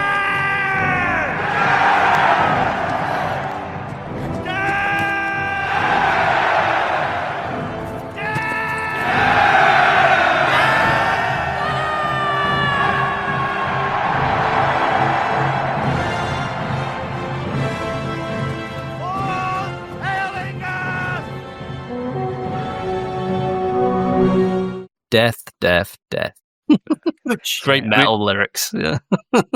Pretty positive overall then. That part always gives me goosebumps as well. Sometimes I just watch that YouTube scene of the speech and the charge because just watching the orcs shit themselves and they realize nothing they can do is going to stop it. Yeah. I think that's one of those things that uniquely needed 8 hours of movies before it. It needed 2.5 films before it, yeah. Yeah. One film wouldn't have been able to create that emotion. Because he has changed so much. Last film, it was like, no, fuck him. Where were they when Westfold fell? Why should we help them? They've never helped us, and now he's there, sacrifice. He was kind of like that at the beginning of this film as well, wasn't he? Yeah. So yeah, huge, really huge. That's fantastic. Back to the cremation. Yeah, that's fine. That's sort of wrapping up now. And then Gandalf said, oh God. Yeah, Gandalf's talking to Pippin, maybe, about being scared of death.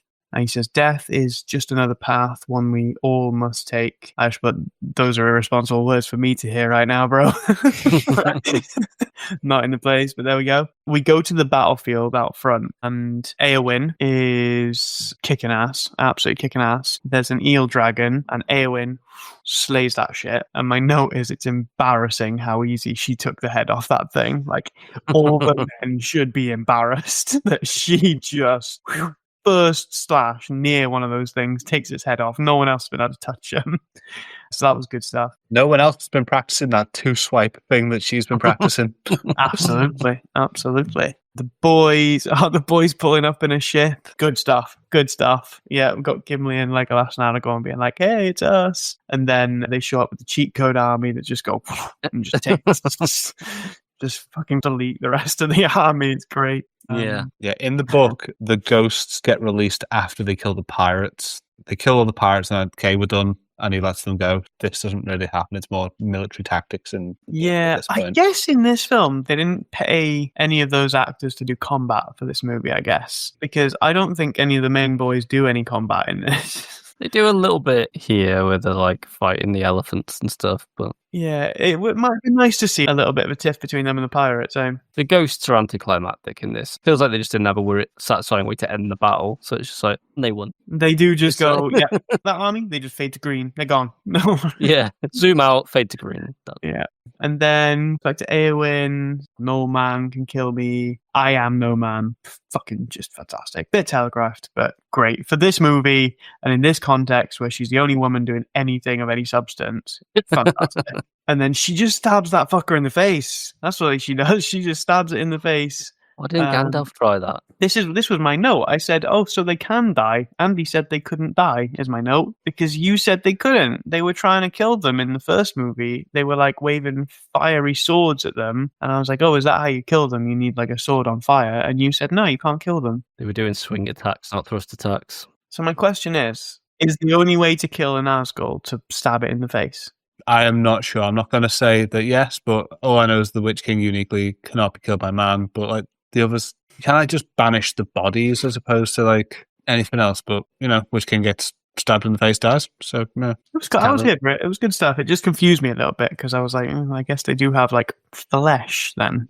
So this is a little bit of a reverse of Eowyn because Eowyn's getting her ass kicked a little bit now by Sloth from Goonies, and then a little bit embarrassing how easy Aragorn just cuts his arm off. He just comes up and goes, "Shoop," and his arm's gone, and then someone else comes and goes, "Shoop," he's dead now. So he's gone. He's just dead. I really liked how easy it was for him, but it was such a big thing for her, and they didn't even notice that anything was going on. They were like, "Yeah, next, okay, carry on."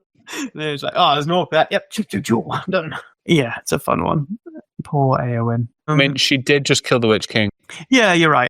Next note, I'm not my note is I'm not sure how I feel about killing the elephants. That was tough. That was a tough one. Like, I still can't really settle with them just killing the elephants. Because, I don't know, just in my head still just goes to elephants in our world. So I'm like, oh no, the poor endangered things, we shouldn't be killing them. I know they're just like pure destruction, but like, most of them can be dealt with by just cutting that armor off and then they all fall off big elephants. So it's like when Legolas gets on top of that elephant and just like nails down into its skull. So is that necessary? But it probably is. Maybe they've been trained to just go for the city even if they haven't got a rider.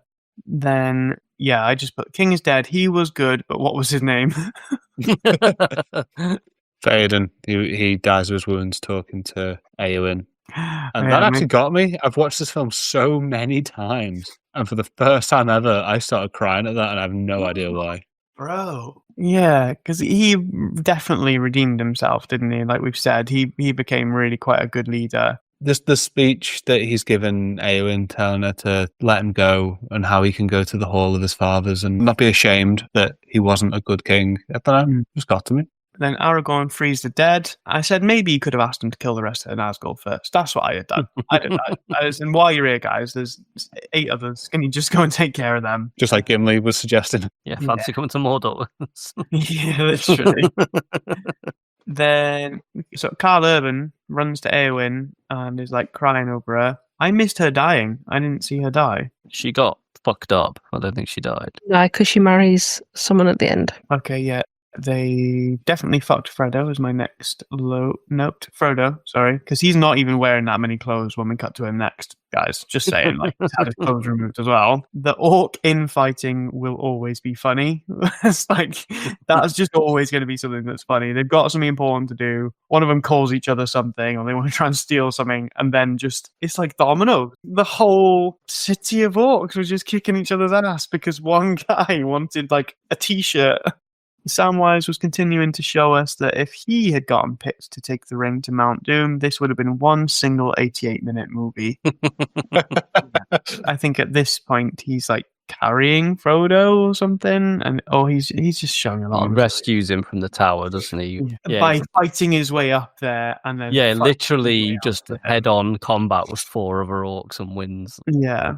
So Samwise just goes, "I need to do this thing." And he just does it. He just gets to it. And I was just thinking, my God, if he'd taken the ring, we'd be home by now. Then Aragorn wants to draw Sauron's army to the Black Gate to free up space for Frodo. Solid plan, really good. Gimli's in. And the Sword of Elendil is mentioned. What's that? Is that different from Narsil, or is that a different word for it? Was Narsil what it used to be called, and then it was reforged? So when it's rebuilt, it's then the Sword of Elendil. Yeah, I think because it's got elven runes on it now, it's different. Yeah, make sure you tell me, because I need to describe it to my tattoo artist properly. Yeah, it says Sword of Elendil is called Narsil. It was a powerful longsword forged by a dwarven smith. It was wielded by King Elendil during the War of the Last Alliance and was shattered when Elendil fell during battle. Okay, so it was Narsil and also the Sword of Elendil. Yeah. Nice. Faramir is with who I thought was Eowyn. So now I'm getting my blonde women confused. Yes, he is. This is Eowyn. They get married. Is there only one blonde woman in this movie? No, you got Galadriel's also blonde. I think at some points I've probably seen Galadriel and thought it was Eowyn. Different film. Oh, there's only one blonde one in this movie. Yeah. It's always Eowyn. Yeah. Okay, cool. Yeah. After Théoden's killed, she collapses. Karl Urban finds her. You could take her to the House of Healing. She's healing. We're here. Cool. Her and Faramir meet when they're both fucked up from their wounds. Like, Nice. I'm healing too. Then we've got the hobbits dressed up as orcs. Really silly. Quite funny, but really silly. They're just wearing these big baggy orc things that look like kids at Halloween. And then they get told there's going to be an inspection. What are they inspecting? This just seems like a plot device. Like, I can't possibly believe that orcs have regular inspections. The grooming standards. Yeah. Like, what? They're all wearing different uniforms. They all look entirely different from each other. What could they possibly be inspecting during an inspection apart from, in this scene, we know there are hobbits. We need to give the hobbits a reason to have some risk. So yeah, I didn't like that. I thought that was just false for the sake of being false. But Frodo whinging about the armor being too heavy is about right. Why is Sauron just looking at Mordor? It might be more useful to not look at rocks all day.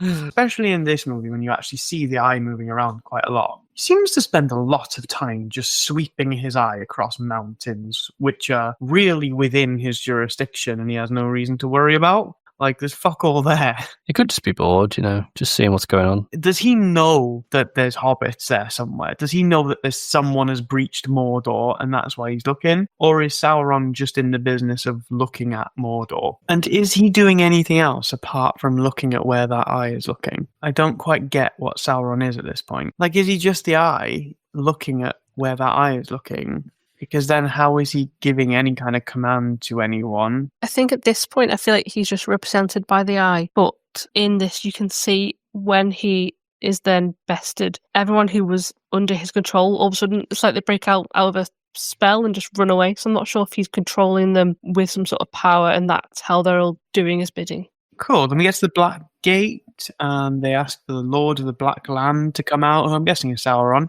And then a guy comes out with a big helmet on and a really shit CGI mouth. And he's got really horrible teeth. And I'm like, why are they CGI'd this? They've got so many like orc type people with makeup on that are real and they talk normally. I don't really understand why they made the decision to CGI this dude. Because his mouth looks weird. It doesn't fit with anything else in the film. You know what I mean? I thought that was just what Gary Busey's mouth looked like. Don't know who Gary Busey is. The guy But playing him. it He's in seems lots of stuff. CGI, is it not? He's got prosthetics in. They CGI'd his mouth to be bigger than it actually was, to be a bit unnatural. Originally, they were going to CGI it to be sideways to make it even weirder. So he's going to have like a sideways mouth. But yeah, Gary Busey's in lots of stuff. He's in Point Break, Predator, Lethal Weapon. He's a very well-known actor who just wanted to do this part, I think. But he has got a very recognizable smile anyway. Yeah, it seemed like a weird one. It didn't fit. Why is there a picture of Gary Busey here? Oh, yeah, bro, I don't think they actually gave him different teeth. Those are just some teeth. He's got the worst face ever. Look how asymmetrical his eyes are. And his nose is different sizes on each side. Draw a line down his face. One side is a good-looking dude. One side is a troll. And then he chucks Frodo's shirt at the team to prove that Frodo's dead, which is a bit naff because, like, he works for an army that catapult severed heads at people. So you'd think if they had a dead person, he'd have brought a head out with him or something. He wouldn't have just brought a top. So it feels like you know he's Sure. bluffing. Yeah. It doesn't quite work in the film because, like, Frodo's not dead. But in the book, you haven't heard from Frodo since he was taken by the orcs to the tower after Shelob. And then you just haven't heard from him until after this part in The Return of the King. So the reader has no idea if he's alive or dead either, but it doesn't quite work in the film. Yeah, that would make a bit more sense if you didn't just know, because it's hard to really take it seriously, isn't it? Then I just thought, well, Aragorn isn't fucking around. He just kills this guy. Cuts this guy's head off. He's done. I was like, okay, Aragorn's getting pretty badass. Everyone's losing their patience at this point, which is good. That's against international law, killing an ambassador. That's a fair point. They turn around on their horses and run back to like join the army. And then I put, this has to be what Andy said is the shittest CGI in the whole trilogy. Is it the horses running back? You said Return of the King has the worst CGI in the whole trilogy. And I was like, this looks really fucking bad. The three horses of the three dudes just turning around from the Black Gate and coming back is dog shit. Like, it's awful. It looks so out of place for about 2 seconds and it's gone. Bunch of nonsense on the mountainside with Frodo and Sam. Sam being like, I can carry you. But bro, you have been this whole franchise. And I just put big capital letters stab Gollum because I think there was an opportunity to stab Gollum and nobody did again. Eagles come. I forgot about them. I know about the Eagles, don't I? That was that whole plot hole thing that people talk about. Yeah. We'll talk about them in a little bit because they do a bit more later, don't they? But yeah, Gimli just went past the Eagles. I was like, cheers, Gimli. Thanks for reminding me. Eagle there. Yeah. He's a good egg, that Gimli. He's just the kid that shouts car when you're playing in the street and there's car. Take your ball, take it to the side. Okay, we're good. Gollum dead, question mark. Ring just lying on top of lava, question mark. And then eventually the ring settled into the lava and I was like, thank God, I can't deal with any more of the ring not making it into the lava. I was like, no, Yeah. don't do this to me now. Just to Don't build suspense. bullshit reason it can't melt there. Yeah. At that yeah, point, that was- Frodo's like hanging off the edge, so you're not sure if he's alive or dead. But the ring just floating on that crust just gives Sam enough time to rescue Frodo. Yeah. So yeah, awesome. That goes down. North Tower is down. So they obviously see the volcanoes erupting and the towers collapsing, and it's like, yeah, fucking hell, Frodo's done it. But then it starts erupting more violently, and they go, oh shit, Frodo's still in there. He's fucking dead. And they suddenly stop celebrating, and they're all very sad. Yeah. The battle before that, where Aragorn is fighting the big dude. The troll. I believe that was originally meant to be a fight with Sauron's physical form, was it? That's correct. Yep. And they just decided last minute, nah, let's just fight a troll instead. Can't go the whole film telling you we can't physically manifest and then just Yeah. go, fuck you if we can. Is that from the books? Is Sauron's physical form in the books at the end? Sauron's got a physical form all throughout the Oh, books, but he wow, never okay. comes out because he's leading like 6 wars, so he can't just go and fight in one battle. Yeah. Saw something for behind the scenes thing where that flash of light from the volcano erupting where they all recoil was actually originally going to be from when Sauron manifests and they're all blinded by his evilness, and they just reused the shot to be a volcano erupting instead. That's cool. I think they made the right choice there. I think that would have been quite distracting having Sauron on the battlefield now. Yeah. I'd have been too stressed out at that point. There would have been too much at stake. Yeah. You knew you couldn't win, so they were just playing for time, really, weren't they? So. And then now, somehow, Frodo and Sam have both got the energy to outrun a volcano, even though they didn't have the energy to crawl up to the top of it a second ago. And he's just lost a shitload of blood as well. Mhm. Lava is a powerful motivator. And then they're pretty sure they're going to die. They're kind of surrounded by lava, stuck on that rock on the side of the mountain. Sam is saying that if he ever would have married, he would have married Rosie Cotton. I cried again. Fuck's sake, I'm a melt, was my note there. The Eagles save Frodo. So I put, okay, I get the whole plot hole thing now. Okay, let's talk about it. So tell me why it's not a plot hole. Because isn't it the Eagles are their own race, like alongside men and elves who have their own problems going on, and they don't actually really give that much of a shit about what happens to men. So the fact that they should just do our bidding doesn't really work. So if that's the reason, why save Frodo? They're friends with Gandalf. So why couldn't Gandalf ask them as a friend, can you take this guy to Mount Doom, please? Oh, he's already rescued them off the tower. He's already rescued him at that battle. How much do He you want? died for a bit. Yeah, he died for a bit in the middle. When he decided Frodo was going to do it, why didn't he be like, and I've got these mates, they're eagles, they're going to take you. Has anyone got a moth? I'll send them a message. It'll be 20 minutes there and back. Well, he couldn't tell anyone in the Fellowship because he didn't know if anyone was spies, and Sauron had like spies everywhere, so he couldn't mention it. If that was his plan, he couldn't tell anyone. So then once he's dead and they all split up, what was he going to do? He doesn't know where they are. I don't think he knows at that point if they're alive or not, does he? So he couldn't just send them out because he wouldn't know where to look for them. Sorry, guys, I'm on team plot hole here. I'm on team those eagles were probably accessible before today and probably would have helped if someone had asked them. That's the team I'm on. Okay. Harry wakes up on Christmas morning in Hogwarts with Dumbledore and Hagrid, and they all have a lovely cuddle and get together. Grand. This is just basically shot for shot the end of every Harry Potter film. Then my note says, I don't know why I ever thought Legolas was bald. I'm so stupid. Aragorn is less hot now. He's the king. I think Yeah, he he's was so hotter when much he was less a bit hot. rugged, wasn't he? Clean him up, it ruins him. He's generally not as hot in this whole movie because Yeah. I think he's just not as chiseled and hasn't got the broodiness. But as soon as he gets a lick of regality, he's just just another guy, now, mate. So yeah, he's now the king of Gondor, which is what I get from that. He has a big snog with someone. Who does he have a Someone. snog with? Who do you Arwen? think? Arwen. Yeah.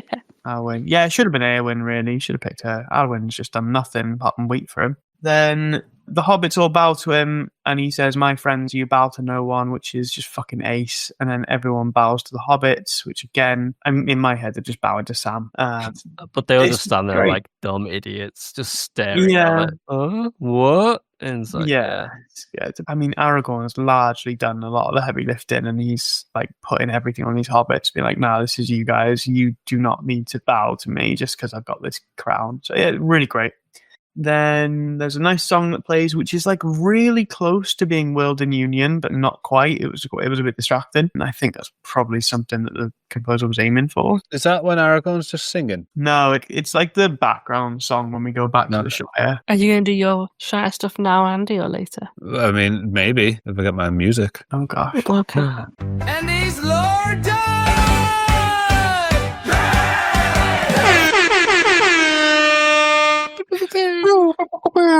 So in the book, there's quite a large difference when the hobbits go back to Hobbiton because, stuff's been happening while they've been gone. It's not just a simple, let's go back home and it's all happy. Remember how I said Saruman didn't die and he was just left with Treebeard? Yeah, well, dumbass tree. Just let him go. You've learned your lesson. You've got no power. Off you go. Your favourite character? Yeah. So whilst Frodo and Sam and everyone have been gone, one of the Sackville Bagginses has been selling weed to Saruman. And the Hobbit economy is all very insular. So this influx of money gives him massive power, and he hires humans to just beat the shit out of people, and he just takes over the Shire as a dictator with like Saruman as like his money man. So when Saruman is released, he's got no power. He goes up to Hobbiton and gets Wormtongue to kill the Hobbit in charge, and he just takes over Hobbiton. So when they all come back, they have to do one final battle. They rally as many hobbits as they can to fight the ruffian humans, and they kill 100 of them. And Frodo's the leader at this point, and he goes to Saruman, forgives him, and tells him to just leave because he was once a great man and he should just leave. So Saruman then throws Green under the bus and says, well, I didn't really do anything, it was all him. So then he stabs him in the back and he still dies that way. Somewhat different. The Shire's in ruins and Sam has to fix it. So Sam's like leading the fix. And yeah, bit of a difference. Wow, okay. That is crazy. Because that was a note I had, was we're back at the Shire, and my first question was like, do they know anything that's been going on in the Shire? Because, I mean, there was a guy that just looked at them with disdain when they came back. So maybe that's a nod to all that shit that was maybe going on in the book. Yeah, it doesn't seem like anything has changed at all. But also, I thought the Shire was dead, because I thought in the first movie we got a bit of a prophecy of like the orcs just decimating the Shire. So Yeah, you that's saw a nod. bit of it in the Palantir. You saw the Shire on fire, like, oh, this is something that could happen.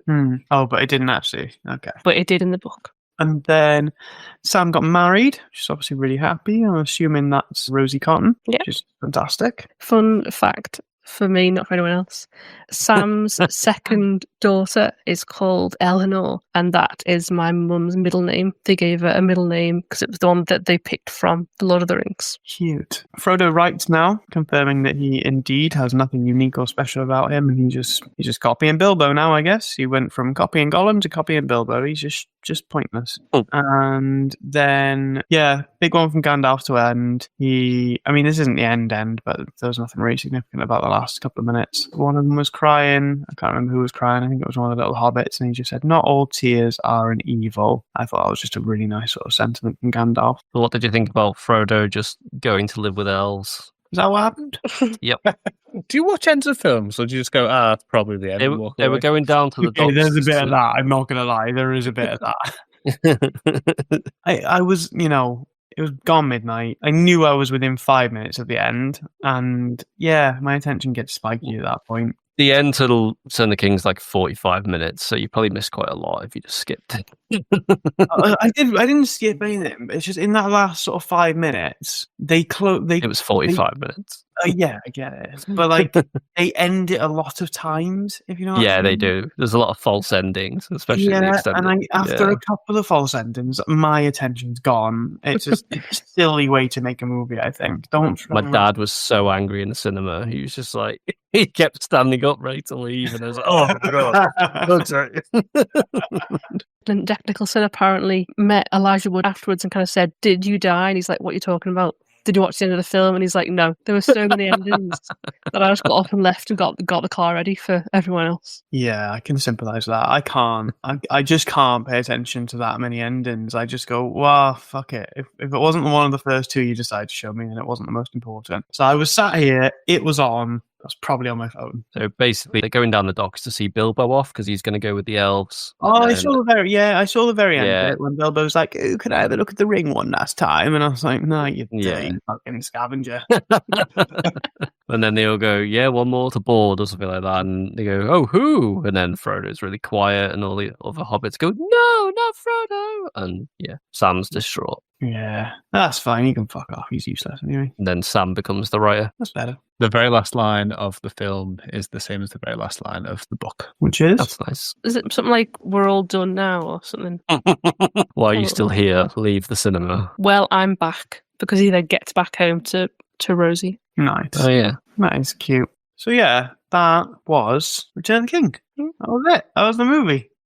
I don't know what order you want to do this in. I just have two questions, Okay. which are kind of tied to not plot holes, but just things I want clarifying now that we're at the end of the trilogy. So my first question, again, why was Frodo the one for this? Because my initial thoughts were he's the one, he's uncorruptible. We've seen that's not the case. So why was Frodo the one that had to take the ring?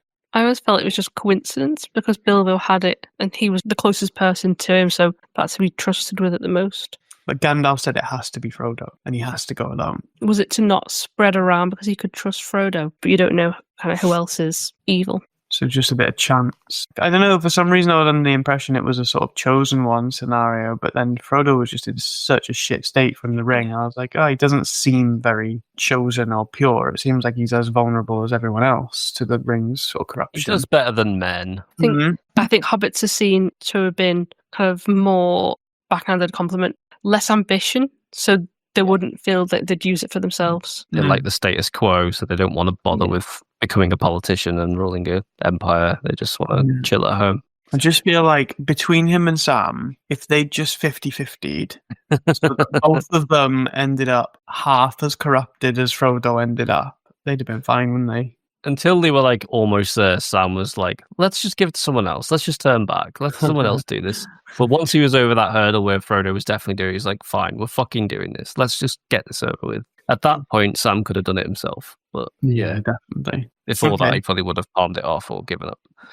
Okay, so largely a bit of coincidence. And then my other question is, why couldn't the ring have been transported like in a bag or tied to a horse's satchel or something? Would have found ways to escape. Yeah. It's very good at that. Yeah. Yeah, it's sort of the intro to the first film where it just passes from owner to owner and it falls out of pockets, gets people killed, gets found again by people it can control. Yeah. Okay, that's okay. I mean, that covers a couple of things. That just nickling me. Well, let's have a look at Rhys's predictions. Mark, do you have those? Yeah. So the first one I picked up on was you thought that the guys from Helm's Deep would catch up and all the Fellowship will have a reunion. It's kind Yeah, of that. right. Yeah. Yeah, I mean, the very- most of them met up at Isengard and then the rest met up at the end of the film. But yeah. for the coronation at least. Yeah. Yeah, I think I felt that when I made that prediction, I think I felt that we would see them all with Frodo again before we got to Mount Doom. I thought Mount Doom would not just be Frodo and Sam. Did you picture them like all fighting their way into Mount Doom?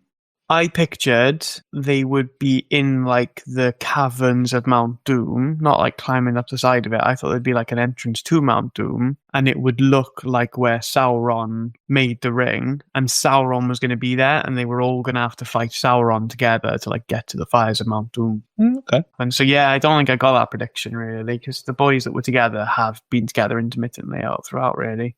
Just Frodo and Sam were on their own, which I didn't expect, to be honest. The next one you had was that the king in the title is King Theoden. So close. I'm guessing it's Aragorn, right? Yeah.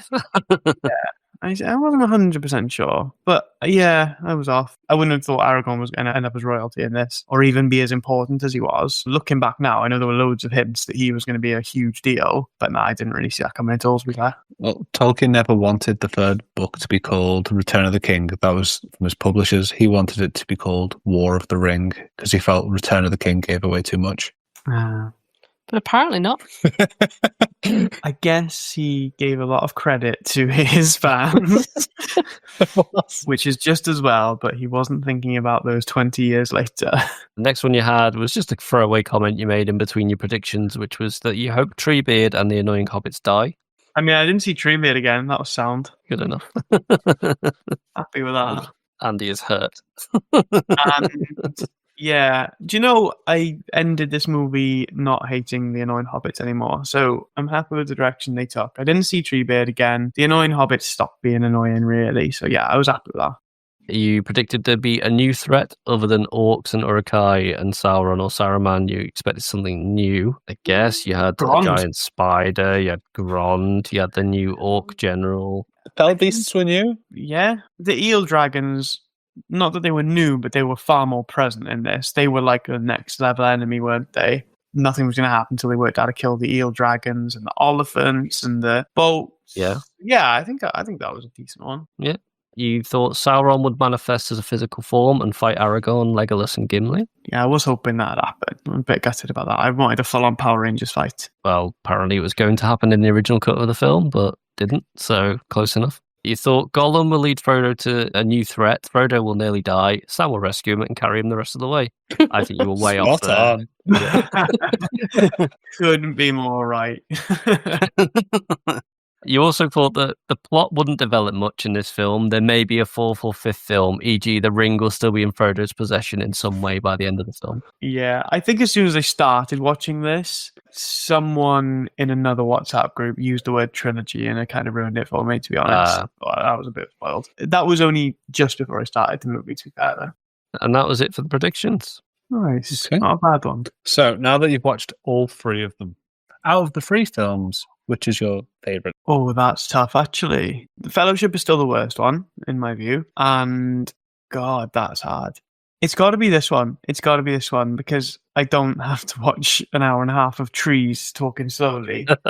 Yeah. In my view, the battles were better in the second one. There was more fighting with the characters I care about. Like, there was more Gimli fighting, Legolas fighting, Aragorn fighting. But there was more battle in this one, and more of those scenes that made me really feel and really get excited about what was happening. So it's got to be this one, yeah. It's got to be. And how do you feel now about looking at other fantasy films going forward? Yeah, I'm in. I'm all in. Like 100% in. I was worried about watching other fantasies while I still hadn't watched all three Lord of the Rings, because I just got things confused and been like, what is an orc? And now that I'm happy this is all kind of boxed off, I will actively seek out some fantasy movies that I've been kind of putting off because I knew they were derivative of Lord of the Rings. I'm a fan of this genre. All the things it does that are unique to fantasy, like that culture building and world building and that lore behind it and the silly magic that just builds into things but creates the unexpected, like, were great. I really enjoyed it. So yeah, I'll definitely be looking for more similar things. So open to suggestions. Are you now excited to watch The Hobbit? Amy said something earlier that made me excited. Oh, there's dwarves in it. If there's more Lots of dwarves in The Hobbit, yeah, but Shitload. and I know The Hobbit has got Martin Freeman in it. So yeah, I actually think I'll really enjoy The Hobbit, I hope. It's got a really firm grounding now because I know a bit about it. And in general, since I've begun this journey of like watching the Lord of the Rings movies, I've been excited anytime I've seen something based on it. Anytime I've been to a fucking collectible shop and seen Lord of the Rings shit, I've been excited. I'm a genuine fan of the franchise, having seen each movie once. But because of this, podcast and taking notes, I've thought about these movies for hours on end. And it's really taken over a big part of my life. I'm a huge fan. I will call myself a big Lord of the Rings fan now. So if Hobbit's part of that world, I'm all in. Okay. Are you aware the next live-action Lord of the Rings film is out in 2027? So what? There is a live-action Lord of the Rings film out at the end of 2027. The Hunt for Gollum. No. Okay. It's fine. I can ignore that. It's fine. Well, apparently they confirmed Ian McKellen, Andy Serkis, and Elijah Wood for it, and it's Philippa Boyens, who was one of the writers for the 6 main films. So, Oh, not for the Gollum 6 main films. That was like, what? yeah, there's a 6-film anthology about Gollum. just Gollum. No one else is in it. 17 hours of him battling fish. Just making up riddles. Andy Serkis' voice at the end is going to be fucked. I'd love to go and see that at the cinema with Rhys, just to watch his confusion. Oh, we could do that. Have we missed anything? Don't think so. I think if we're going to a sign-off now, it's going to be a short episode anyway, so we'll just wrap it up. It's just going to be an edit. Well, thank you for listening to our podcast. We've been on quite the epic quest. We've toppled a wizard. We've defended the walls of Gondor. We battled across the Pelennor field. We lost some friends along the way, but we managed to extinguish the shadow by casting the ring into Mount Doom. This has been Lord of the Rings, Return of the King. And don't forget, even the smallest amongst us can change the future for the better. So that's a goodbye from me. Goodbye from everyone else. Bye. See ya. Bye.